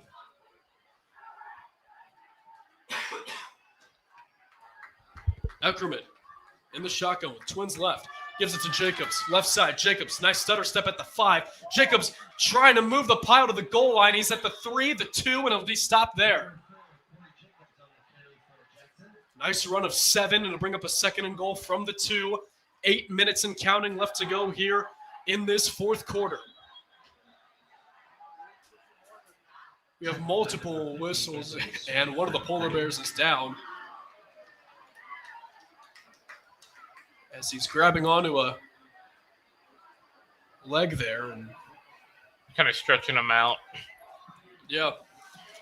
So we'll step aside. 7:56 left to go in the game. Jackson 24, Green 21. You're listening to High School Football on the Q92 Sports Network. It's all powered by our friends at the Sarshone Auto. Missed the big game? Don't worry, Q92 has you covered.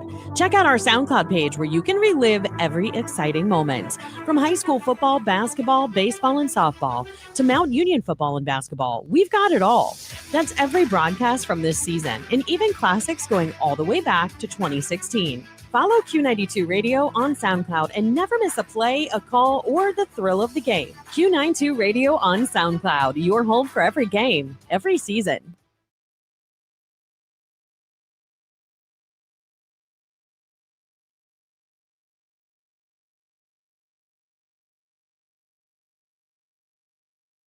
You're listening to High School Football presented by Sarshone Auto Group on the Q92 Sports Network. So for Jackson fans, we have good news and bad news. The bad news is that was Corey Jacobs who was hurt, the running back who's been a workhorse tonight. The good news is he's walking off in his own power. It seems to be just cramps, as it is a hot one tonight. It was in the 80s at kickoff. It's down to about 74, 73 here in Jackson. Second and goal from the 3. Eckerman in an empty backfield. Takes the quarterback keeper. Dives for it and gets in for the Jackson touchdown. Lucas Eckerman with his first touchdown on the ground. And the Polar Bears get another big-time score here in the fourth.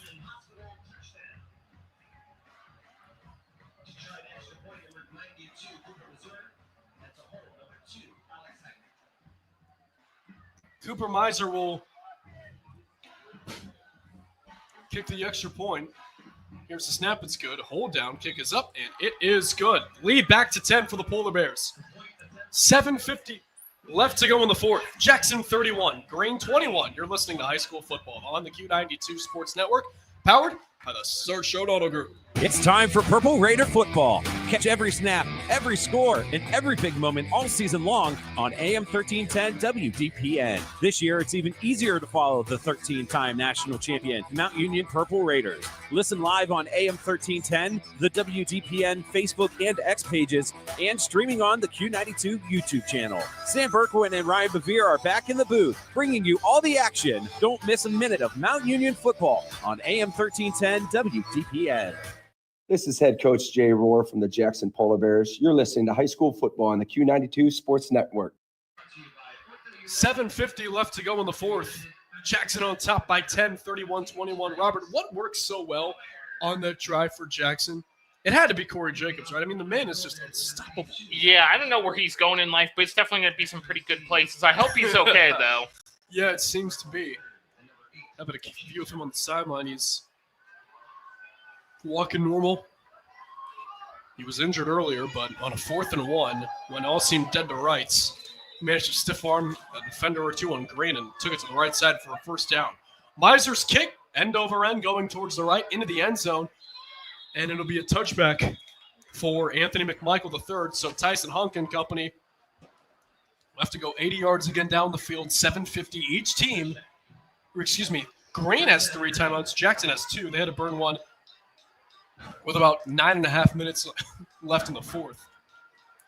What are you expecting out of this Green offense here in this series, Robert? They're definitely going to have to stop the running game for Jackson. And they're definitely going to have to, as I said again, cover Jackson's quarterback. Also cover a lot of their key tool players here. And it still could be anybody's game here. It is still just a 10-point difference. I think it was Yogi Berra who said it's never over till it's over. 2 receivers left and right. Hunk in an empty backfield takes a shotgun snap. He'll take a shot. A little bit of a wobber, middle of the field in double coverage, and it is caught! Oh my gosh, inside the 35 at the 33. How on earth did Evan Reed make that catch going backwards with 2 guys sandwiched in between them? I think I'm going to need workman's comp on that screen, Matt. You're going to have to let me know. That was an unbelievable pass, flipping field. Here's Hunka. Looking left, no one there, now right. Now back to left, rolling left. 30 with room, 25. Tyson Hunka gets out of bounds at the 22, and all it takes is one big play for this game to be just flipped on its head. Definitely. So for Evan Giorgio, the wide receiver defensive back that was injured in the first half, he is out of jersey. He is in he had his knee taped up and on crutches, hoping for the best in his recovery. 7:27 left to go. 1st and 10 for Green.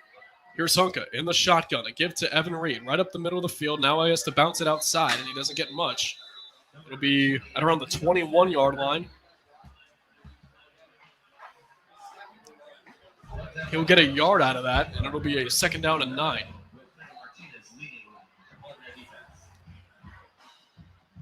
Happy you're with us here, making us a part of your Friday night, and hopefully we can entertain you because this game has entertained us.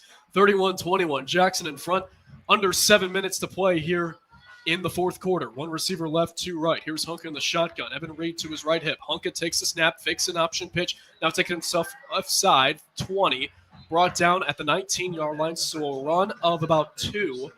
And it'll be a 3rd down and 7 coming up here. And Robert, again, 3rd down, a long play, or should I say a long distance for the Bulldogs. I can imagine that Hunka's going to let this one fly if he has the opportunity to with receivers getting open. Definitely going to have to do it now, especially when you have the space to do it. Yep, we'll see if they do have the space because Jackson defense has been tough all night long. 2 receivers left. Trips right. 5 wide spread for Green. Play clock at 8. Hunka making a change at the line. Play clock down now to 4. Hunka in the shotgun takes the snap. Looks right. Hunka nowhere to go but plenty of time on a 3-man rush. Hunka wants it all. Right corner of the end zone. 1-on-1 ball. It's caught again!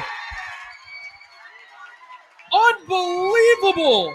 Evan Reed with 2 incredible grabs this drive, and this one goes for 6. He held on to that one for a little bit long, but honestly, it paid off. Unbelievable. And we're back to 1 score once again. You know, I keep trying. Extra point here coming up from Logan Neurath. Snap good, hold down, kick up, kick good. Flag is down, however. It is a false start against the Bulldogs. You know, I keep trying to write out questions for my post-game interview, the winning coach. Yeah, but it just keeps changing. I mean, every coach is different, and I mean, what do I do? All right, so they're going to redo the try here, making it a longer extra point.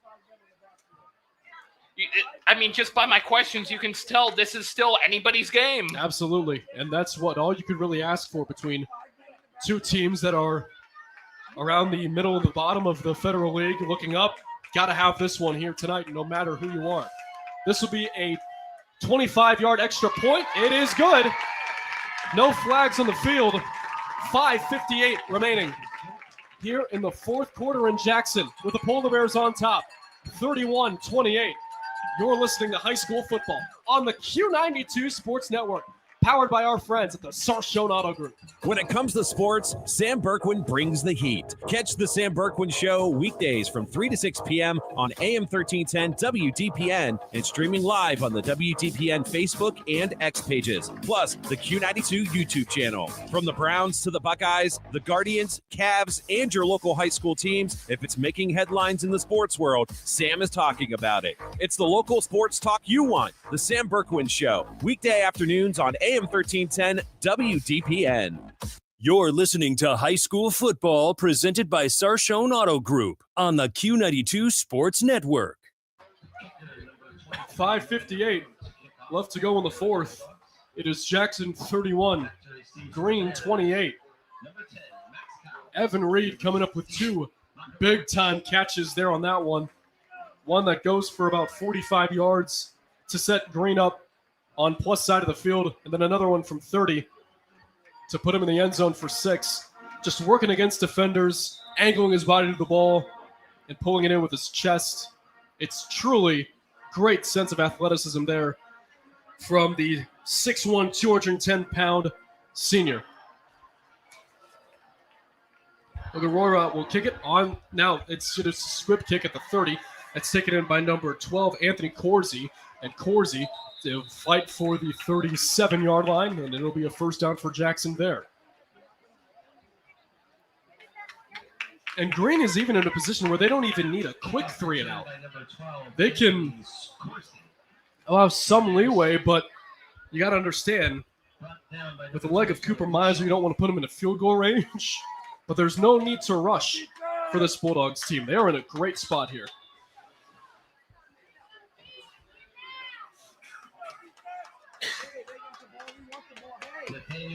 Honestly, when this whole game's over, I'm going to be sitting here asking the winning coach, so, Coach, what are you going to have for breakfast tomorrow? Because I don't have... One receiver left and right. This is Jacobs coming off of the cramp, lowering the shoulder. Oh, a grown man's hit from Jacobs. Lowering the shoulder down to the 41, maybe the 42, showing that physicality on a hard-earned run of about 3. A little bit of a hard hit there, too. I could see his helmet kind of move. Yeah, ball spotted at the 41-yard line. It'll be a 2nd down and 7. 5:23 and counting left to go in the 4th. Jackson with the football going right to left. One receiver left, 2 to the right. Eckerman shotgun. Try to get Green to jump on a hard count, but now they'll have to go back to the sideline for a play call change. Play clock at 7. Eckerman in the shotgun, gives it. Jacobs left side with room. Jacobs at the sideline, 45 towards the left, and he's out of bounds at around the 47-yard line. Actually make it the 49-yard line of Green. And it'll be a first down for the Bulldogs. Or for the Polar Bears, excuse me.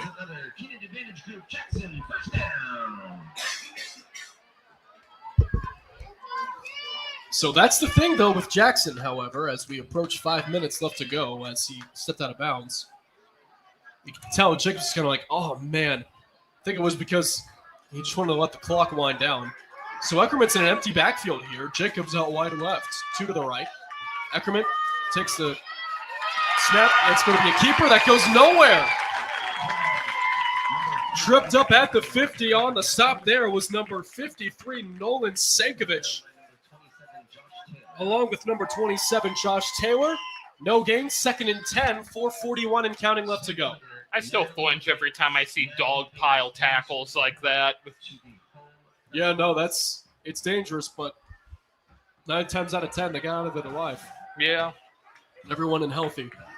On 2nd and 10, Eckerman, another hard count, trying to get this Bulldog defense to jump. They look back to the line for the play. Or to the sideline, I should say. Play clock's at 3. Here's Eckerman, gets the snap off, give to Jacobs. Up the middle of the field, Corey Jacobs trying to fend off a tackler. Turns his legs, he's still going to the 40. He is just so tough to bring down. Corey Jacobs, what a physical runner. He's down at the 40, a gain of 10 right on the nose, and again, Jackson with the first down. 4:05 left to go in the game. If you have lost your phone, please come to the home press box. Just tick, tick, tick, tick, tick, tick, tick, just winding this clock away as much as they can.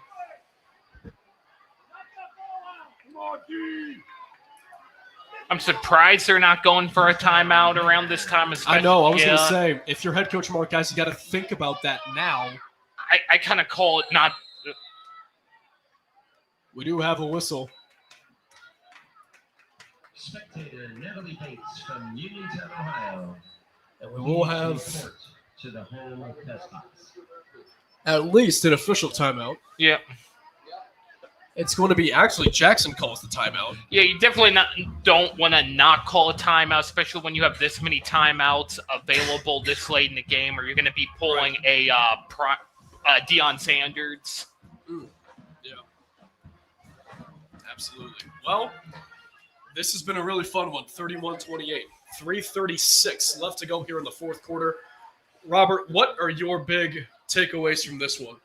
This has definitely been a back-and-forth game. So I said it was definitely going to be a fencing match, and it definitely was. And I'm still wondering whose game this is going to be. Yeah, it'll be interesting to see how it all kind of comes to a close here. But Jackson has the ball at on the green 40, I should say. They are in enemy territory. And let's update you real quick on some scores here. Massillon on top of St. Ed with $1:20 left to go in the fourth, 21-14. Northwest takes down Canton South 24-14. Hoover beats Lewisville and goes to 5-0, 31-13. Jackson's offensive unit trots back out on the field. Eckerman in the shotgun. Corey Jacobs the back. 2 receivers to the right. On 1st and 10 from the green 40, it's Jacobs on a run to the left. 35-30, past the 30 to the 28-yard line on the tackle there made for the Bulldogs. It was Luke Shaw along with Reed of the Barator, and it's another Jackson first down. When you have a back like Corey Brooks who came over, or Corey Jacobs, excuse me, By number 17, who started the year as a wide receiver, but an injury to their starting tailback, and now all of a sudden you're the guy. It's an interesting case, and you know, we talked with head coach Jay Rohr on Wednesday, and he said it was a difficult decision to decide who would play at running back, but he felt like his talents would be best at the halfback position during this time, as he gets this one for no gain to the 25. No matter who wins this game, either team shouldn't hang their head. This has definitely been a great match from both. They are going to give him a couple yards here.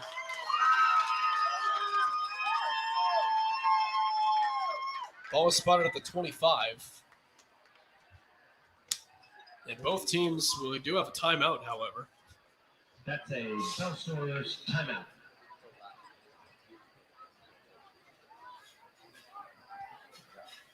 And then we'll go against Green. So that timeout and all timeouts, as a reminder, fans, are brought to you by Friends and Family Credit Union. It's time to bring a friend into the family. We'll step aside 30 seconds.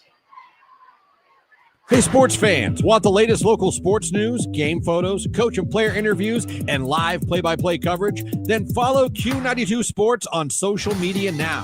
We're on Facebook, Instagram, X, Threads, YouTube, and SoundCloud. Like, follow, and subscribe today. Catch the highlights, relive the moments, and stay connected to your hometown teams. Q92 Sports, your home for everything local sports. Real teams, real action, real coverage. Follow Q92 Sports on social media. All right, both offensive units are coming out of there off the green timeout. Green with 2 timeouts left, Jackson with 1. Polar Bears up 31-28. On 2nd and 7, they give it to Jacobs. He gets tripped up at the 25, and Mark Geis will burn his 2nd timeout. Tackled by number 24, Luke Shaw. There seems to be. That's the case. They do call their 2nd time out of the game. Rabbit Landscaping is Northeast. And with that, we'll keep it here with 2:48 remaining in the 4th quarter. Matt Corrali with you alongside my friend and partner, Robert Coleman. And Robert, this has been a game where Jackson has really controlled the clock as of late, but they got to be careful just in case they get stopped. Something happens where they have to give the ball back to the Bulldogs with no points, because Green can take this down and even. And it looks as though we'll have a clock change, as the official says to put 2 seconds back on. And heck, the way this game has been going, that could play a factor. Who knows? Yeah, this has definitely been a back and forth game, and it's still anybody's game. Oh, absolutely. This reminds me of the McKinley Glen Oak game back in 2023. If anybody listening remembers. That was a fun one. Down to the last second. So it'll be a 3rd and 7 for Jackson here. Their team up 3. Eckerman and company that has been led by their workhorse and running back Corey Jacobs will look to keep the possession alive. Jacobs lines up at receiver in the slot. Here's Eckerman with a Bulldog rush. Steps up. Eckerman at the 20. A flag is down to the backfield. He gets lit up at the 15, make it the 14-yard line. It is a 1st down, but this could be a hold against Jackson.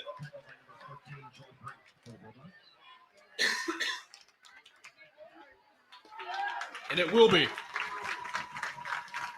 Costly penalty there with that 2-man rush, or 3-man rush, but 2 of them were up in his grill early.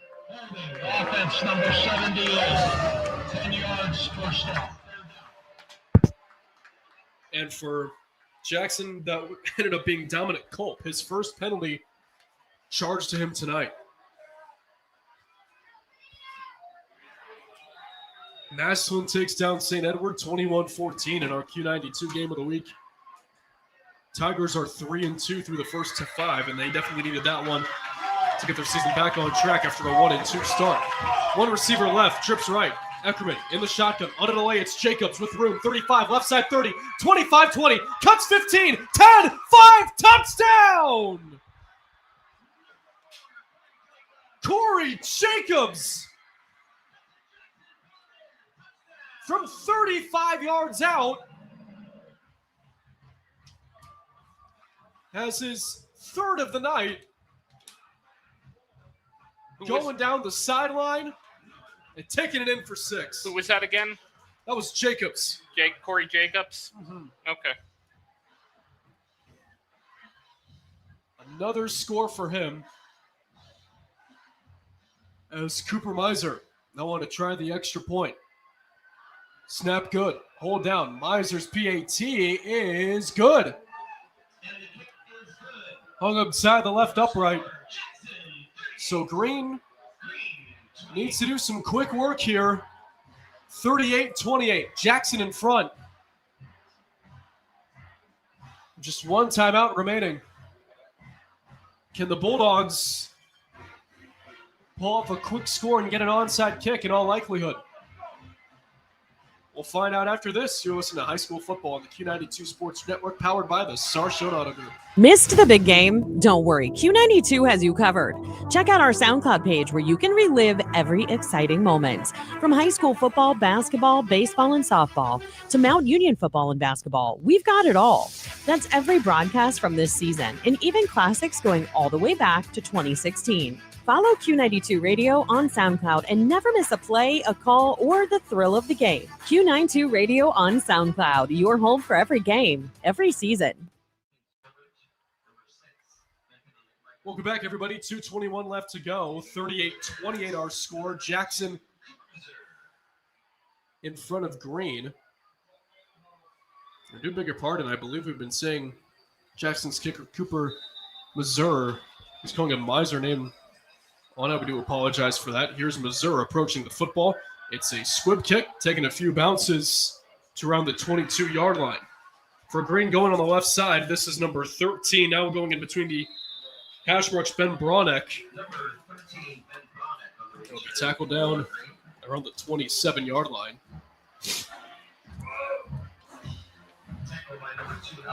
So the Bulldogs need to not only score, but they need to one of two things after that. They need to get the onside kick to keep things alive, or heck, if they score quick, they might be able to kick it back. But you have Corey Jacobs to worry about, who's been dominant all night long so far in this game. Definitely. I mean, it's still only a 10-point game, but it's still ticking down here. One timeout remaining as Hunka rolling right, throwing on the run. Catch made along the sideline of the 39-yard line. It's Sam Dubrovets.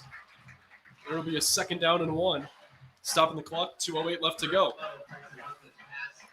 My guess is you see a lot of these coming up, sideline plays, passes to try and stop the clock, just to buy Green some more time. 3 receivers left, 2 right.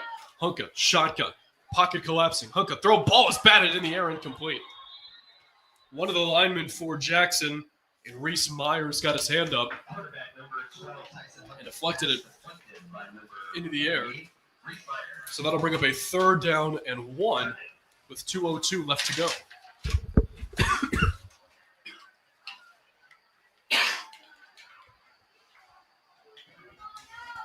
Three receivers left, 2 right. Hunka in the empty backfield in a 5-wide spread. Here's the snap. Hunka, quarterback keeper up the gut. He's got it. And he's down at the 45-yard line, 1st down, Green. Tell you what, there's been so much scoring going on here, Robert. The voice is gone with it. It's just one of those days. Here's no huddle. Your Hunka. voice, my ear. Hunka hit as he throws, catch is made, wide open. This is Evan Reed down the sideline. 30, 25, 20, 15, 10, 5. Do you believe it? Touchdown, Green! I do not believe it. Unreal. They had Hunka, they had him pretty much binded at his feet, like shackled, and he managed to throw the ball. And I think they didn't see that guy was even there, and that's how he got through in the pocket. And he's walking off a little gingerly to the sideline. So now, with this extra point, it will be Logan Neurath to boot it away. Anything can happen. We've seen crazier. This might be the crazy. Oh, definitely. Neurath's extra point is up, and it is good. 38-35.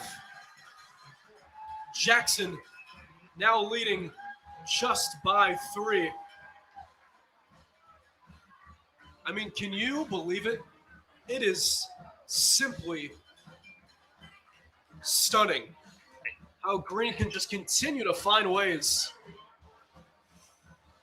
to find themselves back in this game. Yeah, especially that play, too, and how he did it. All right, well, 1:38 left to go.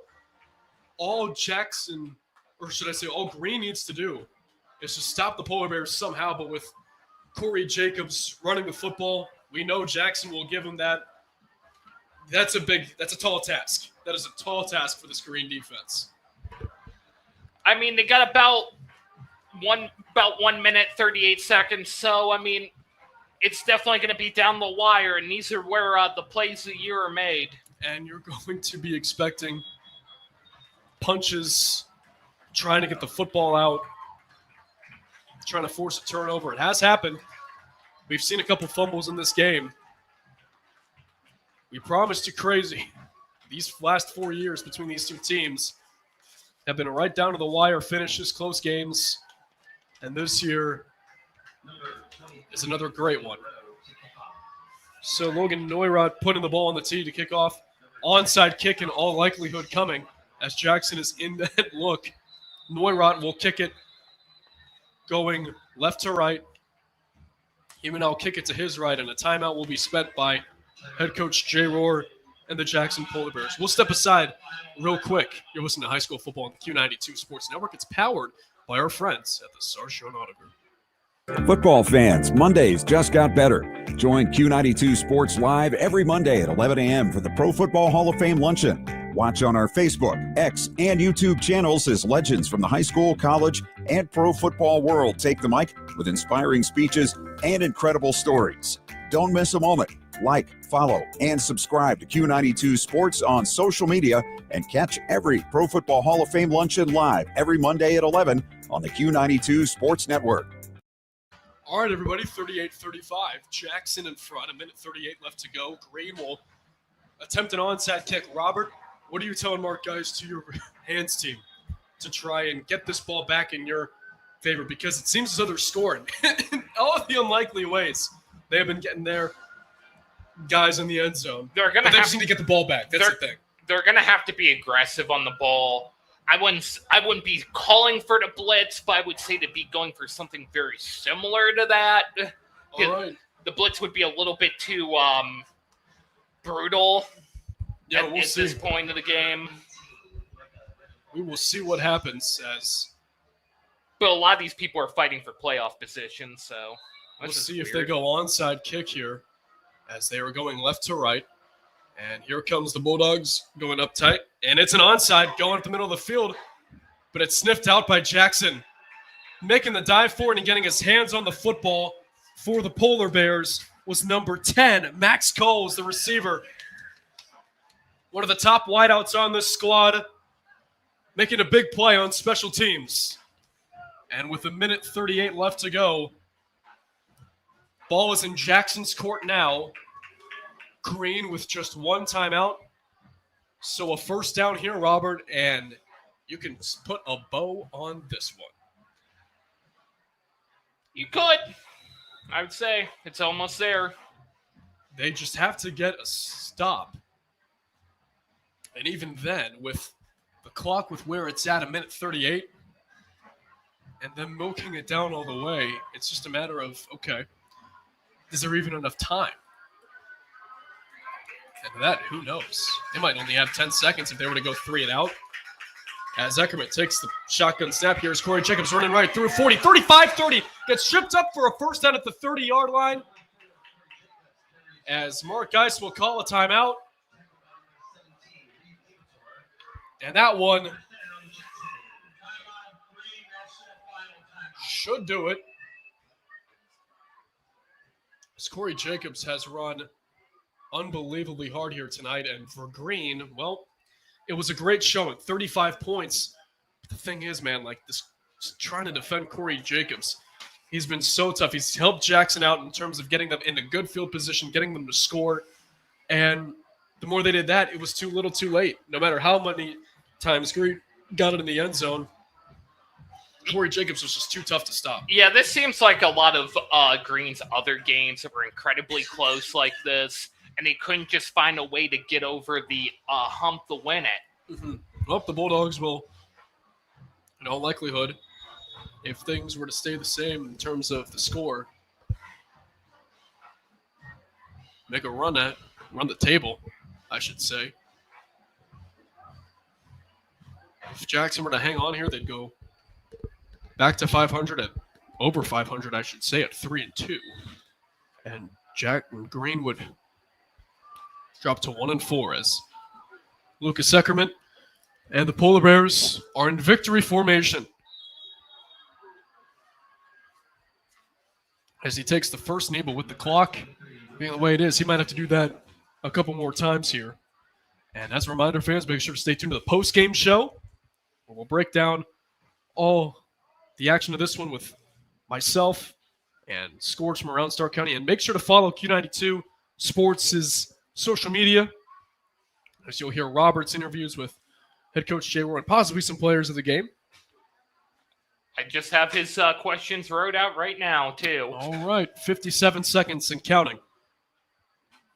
Eckerman under center will take another knee, and that much closer to a win here in Week 5.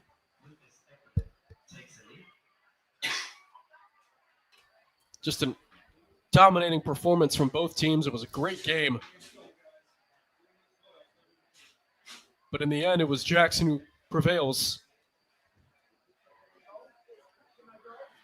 There was a handshake there between Reed Liberator, the nose tackle, and the center, number 70, Elijah Gordon, showing that sportsmanship and just a great battle out there on the gridiron as Eckerman will take the final knee. And that's your ball game. You could put a tally in the win column for the Jackson Polar Bears. They win it 38-35 over the Green Bulldogs in a high-scoring affair.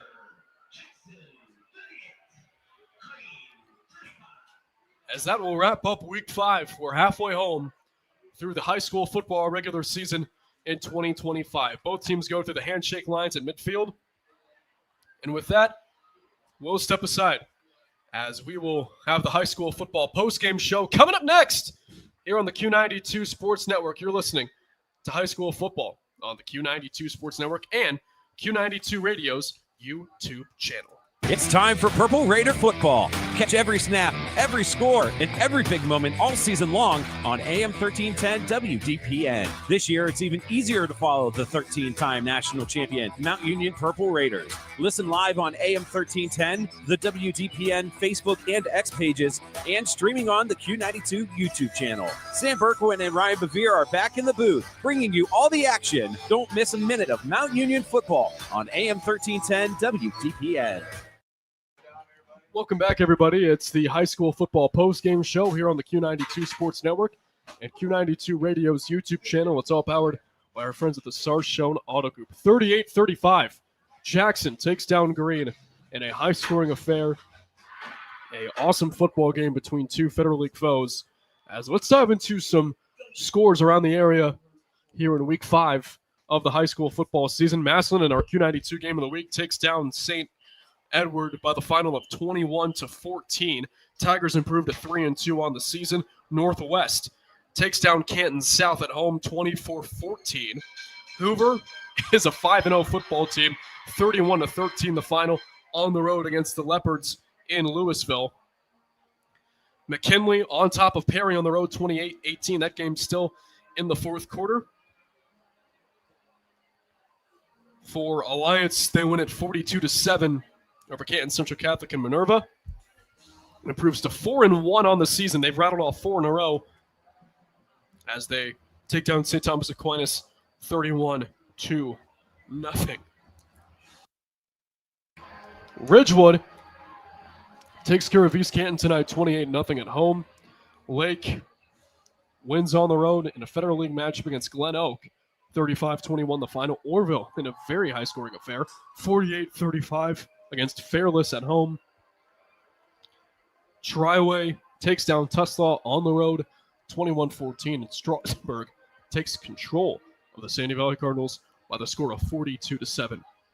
We'll break this one down and then say goodnight from Jackson. You're listening to high school football on the Q92 Sports Network. Missed the big game? Don't worry, Q92 has you covered. Check out our SoundCloud page where you can relive every exciting moment. From high school football, basketball, baseball, and softball to Mount Union football and basketball, we've got it all. That's every broadcast from this season and even classics going all the way back to 2016. Follow Q92 Radio on SoundCloud and never miss a play, a call, or the thrill of the game. Q92 Radio on SoundCloud, your home for every game, every season. Hey, sports fans, want the latest local sports news, game photos, coach and player interviews, and live play-by-play coverage? Then follow Q92 Sports on social media now. We're on Facebook, Instagram, X, Threads, YouTube, and SoundCloud. Like, follow, and subscribe today. Catch the highlights, relive the moments, and stay connected to your hometown teams. Q92 Sports, your home for everything local sports. Real teams, real action, real coverage. Follow Q92 Sports on social media. Welcome back, everybody. 38-35. Jackson takes down Green in Week 5 of the high school football season in a fun Federal League matchup we've had the pleasure of watching tonight. Well, for Jackson, the big story is as they go to 3-2, Corey Jacobs in the running back position as he switched over from wide receiver after the injury for one of their guys, and it was a real testament that for Jacobs was Christian Satterfield. The injury, that was the big loss. Graduating last year, seemed to be no loss of production this year. That was last season's running back. And for Chase Marr, who ended up getting hurt this season, he ended up getting sidelined, and now you bring in Corey Jacobs, who Jay Rohr told us that it was a tough decision to make. There could have been a lot of guys that filled that spot, but it seemed to be that they made the right one. And Jackson is over the 500 mark. They are once again 3-2 as they will look to continue of building this momentum here as we get into the later games in September and later on in the month in October. For Green, it was a great effort. Offensively, defensively, both of these teams truly just gave it their all out there on the line tonight. But in the end, it was Jackson that prevailed. Jackson just chewed time off the clock. They did their job when they were ahead, and Green did their job too. It was just a matter of scoring quickly. Green did that in truly the most bizarre of ways, but for Jackson, they just used Corey Jacobs and the physical runner. He was able to find holes, turn on the jets, and make the Green defense pay, and that's how this one comes to a close. So for looking ahead, for the Bulldogs, they fall to 1-4 and will hit the road to McKinley next week to take on the Bulldogs, who are 3-1. And for Green, the road for neither of these teams, the road doesn't get much easier. But for Green, they only have one team that is under 500 left in the Federal League. Everyone else has either won 4 or 5 games. McKinley, who is now a 4-1 football team with their win over Perry. They'll have to go there next week. They'll be back at Bulldog Stadium hosting Glen Oak, who was 1-4. They will welcome in Louisville, who just lost their first game of the season. They're 4-1. Then they'll have to head to Perry to go and take on the Panthers at Wakefield Stadium. They're 3-2. And then before their Week 10 rivalry matchup with the Lake Blue Streaks, who are now 5-0. And for the Jackson Polar Bears, for the first time all season, they win back-to-back games. And for Green, going back to them, like we mentioned, 1-4, all 4 losses have now come just off one score. This is a very talented football team. They could have bounced their way tonight, but it unfortunately did not. But going to Jackson now, they are here next week in a big-time matchup of 2 3-2 squads taking on Perry. Jackson coming off the win, Perry coming off a loss. They're at Lake in a big-time matchup with the unbeaten Blue Streaks, who are 5-0, at Glen Oak, who are 1-4, home against McKinley, Week 9, who are now 4-1, and then at Hoover for the rail game, Week 10, who is now 5-0. Lake and Hoover atop the Federal League, who are unbeaten. McKinley 4-1. Perry 3-2. And along with Jackson being a 3-2 squad. And Green now 1-4. That'll wrap it up here in week 5 of high school football, presented by the Sarshone Auto Group. We want to thank our sponsors, of course. It's Sarshone Auto Group being our title sponsor. Our high school opening kickoff, presented by Regional EMS. Timeouts brought to you by Friends and Family Credit Union. And our Red Zone sponsor this season is RG Drag. I want to thank our recorders as well, back in our Alliance studio, for all they do making us sound great each and every Friday night, in the form of Jake Matronia, Ryan Rainsberg, and Katie Dewerman. Taking a look next week, folks, we've got a fun slate for you on the network. Robert and I will be at Minerva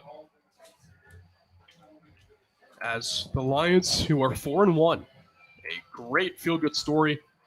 Finally getting some success in our head coach, Zach Slates. We'll take on the West Branch Warriors.